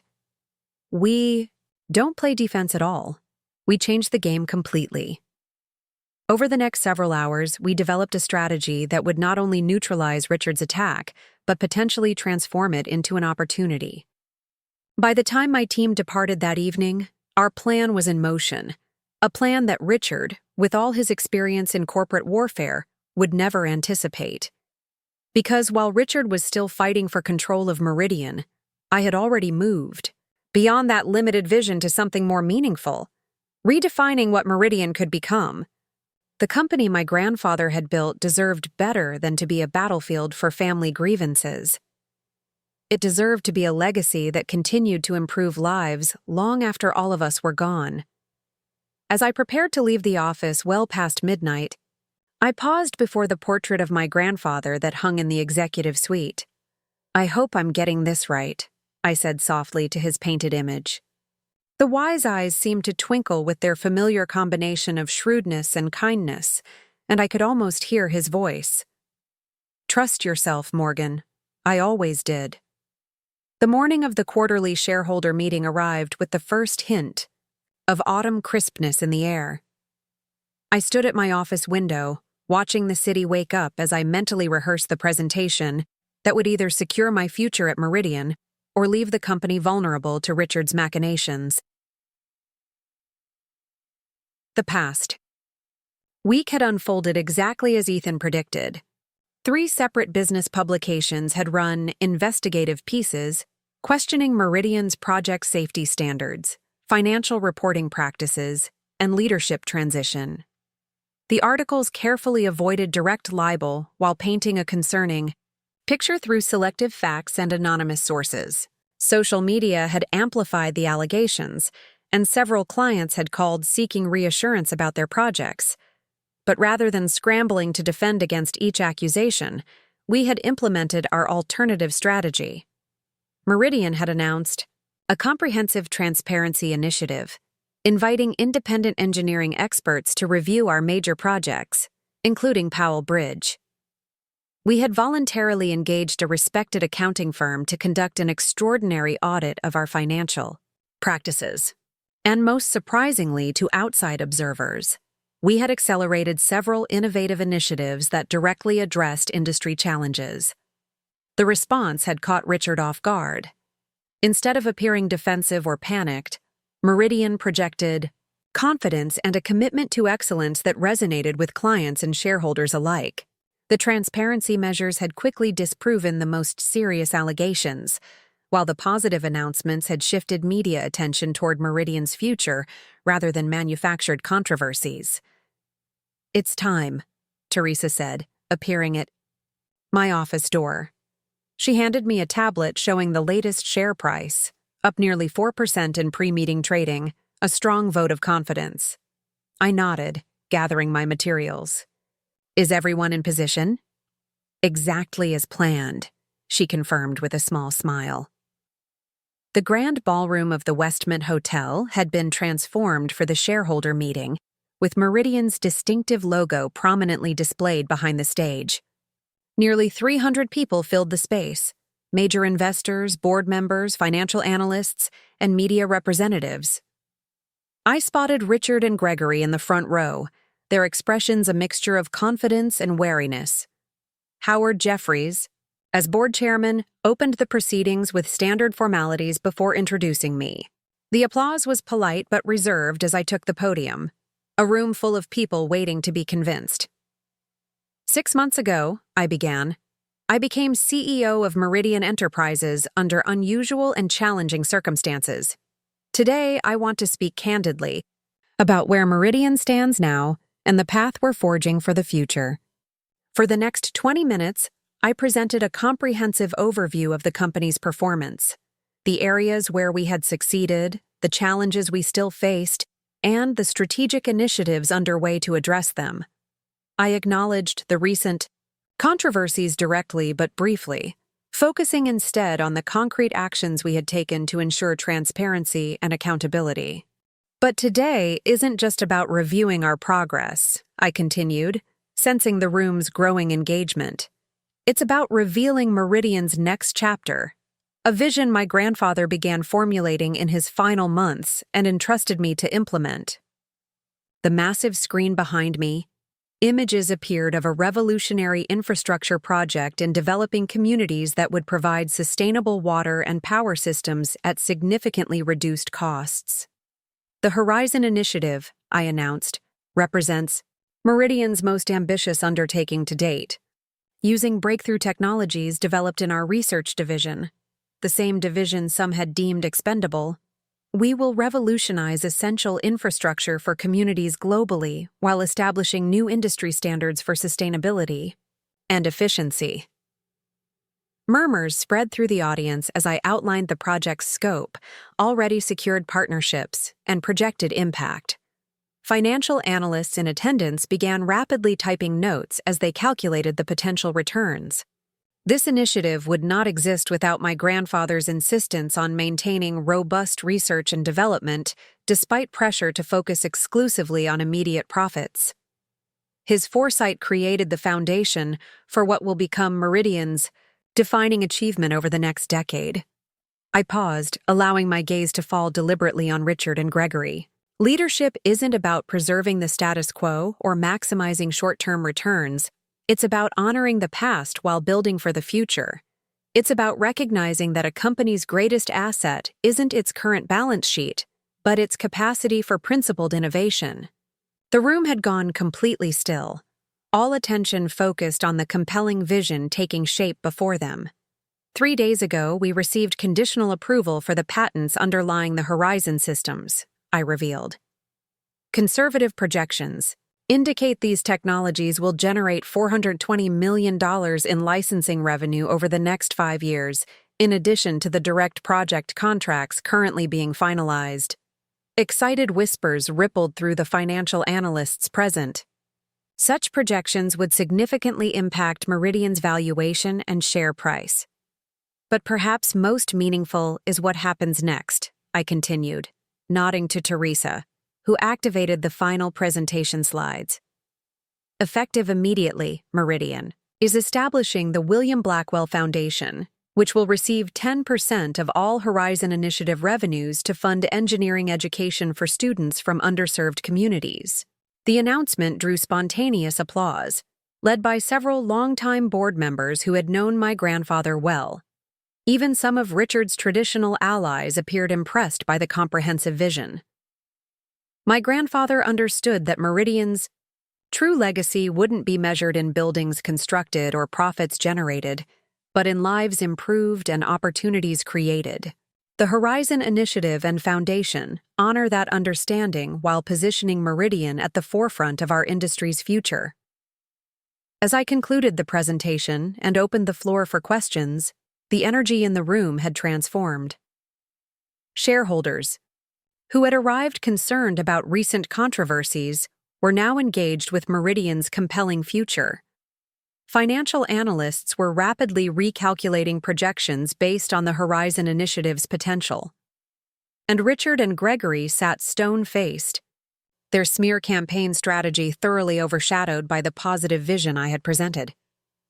The Q&A session ran long, with questions focused primarily on the Horizon technologies and implementation timeline rather than the manufactured controversies of recent weeks.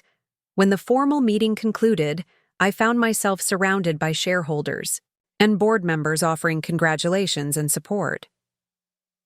James appeared at my elbow as the crowd finally thinned. "Extraordinary presentation," he said quietly. William would have been incredibly proud. "Thank you," I replied, the emotion of the moment finally catching up to me. "I think we've turned a corner." "More than that," James nodded toward the exit, where Richard and Gregory could be seen in animated conversation with several board members. Their gestures suggested frustration rather than triumph. I suspect their proxy fight was effectively over before it officially began. The shareholder support they were counting on has evaporated. He was right. By the following morning, Meridian's stock had jumped nearly 12% on enthusiasm for the Horizon Initiative. Financial analysts issued glowing assessments of the company's direction and leadership. And most telling, 3 board members previously aligned with Richard publicly endorsed my vision in interviews with business publications. 2 weeks later, Richard and Gregory voluntarily dismissed their lawsuit, citing a desire to move forward productively rather than continue legal proceedings. Both accepted generous severance packages in exchange for their remaining shares and non-competition agreements.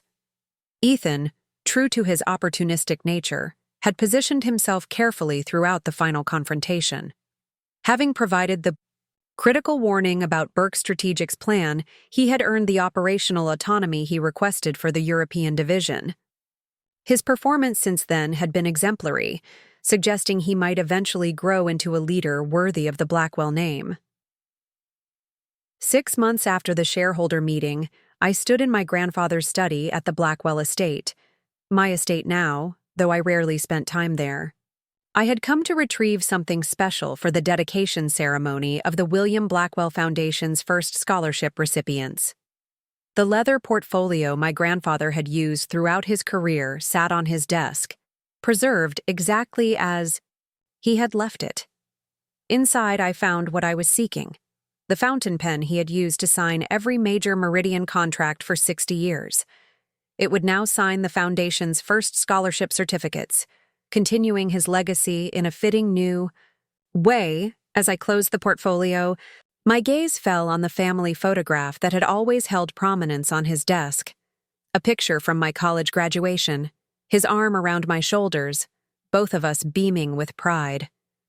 I picked it up, remembering that day clearly. He had whispered something as the photographer captured the moment, words I had almost forgotten until now. Remember, Morgan, build something that matters more than money or power. Build something that lasts. Looking back at the tumultuous journey of the past year, I realized that was exactly what I had done. Meridian was thriving, not just as a profitable enterprise, but as a force for positive change. The family conflict had been painful, but perhaps necessary, burning away what was superficial to reveal what truly mattered. I placed the photograph carefully in my bag alongside the fountain pen.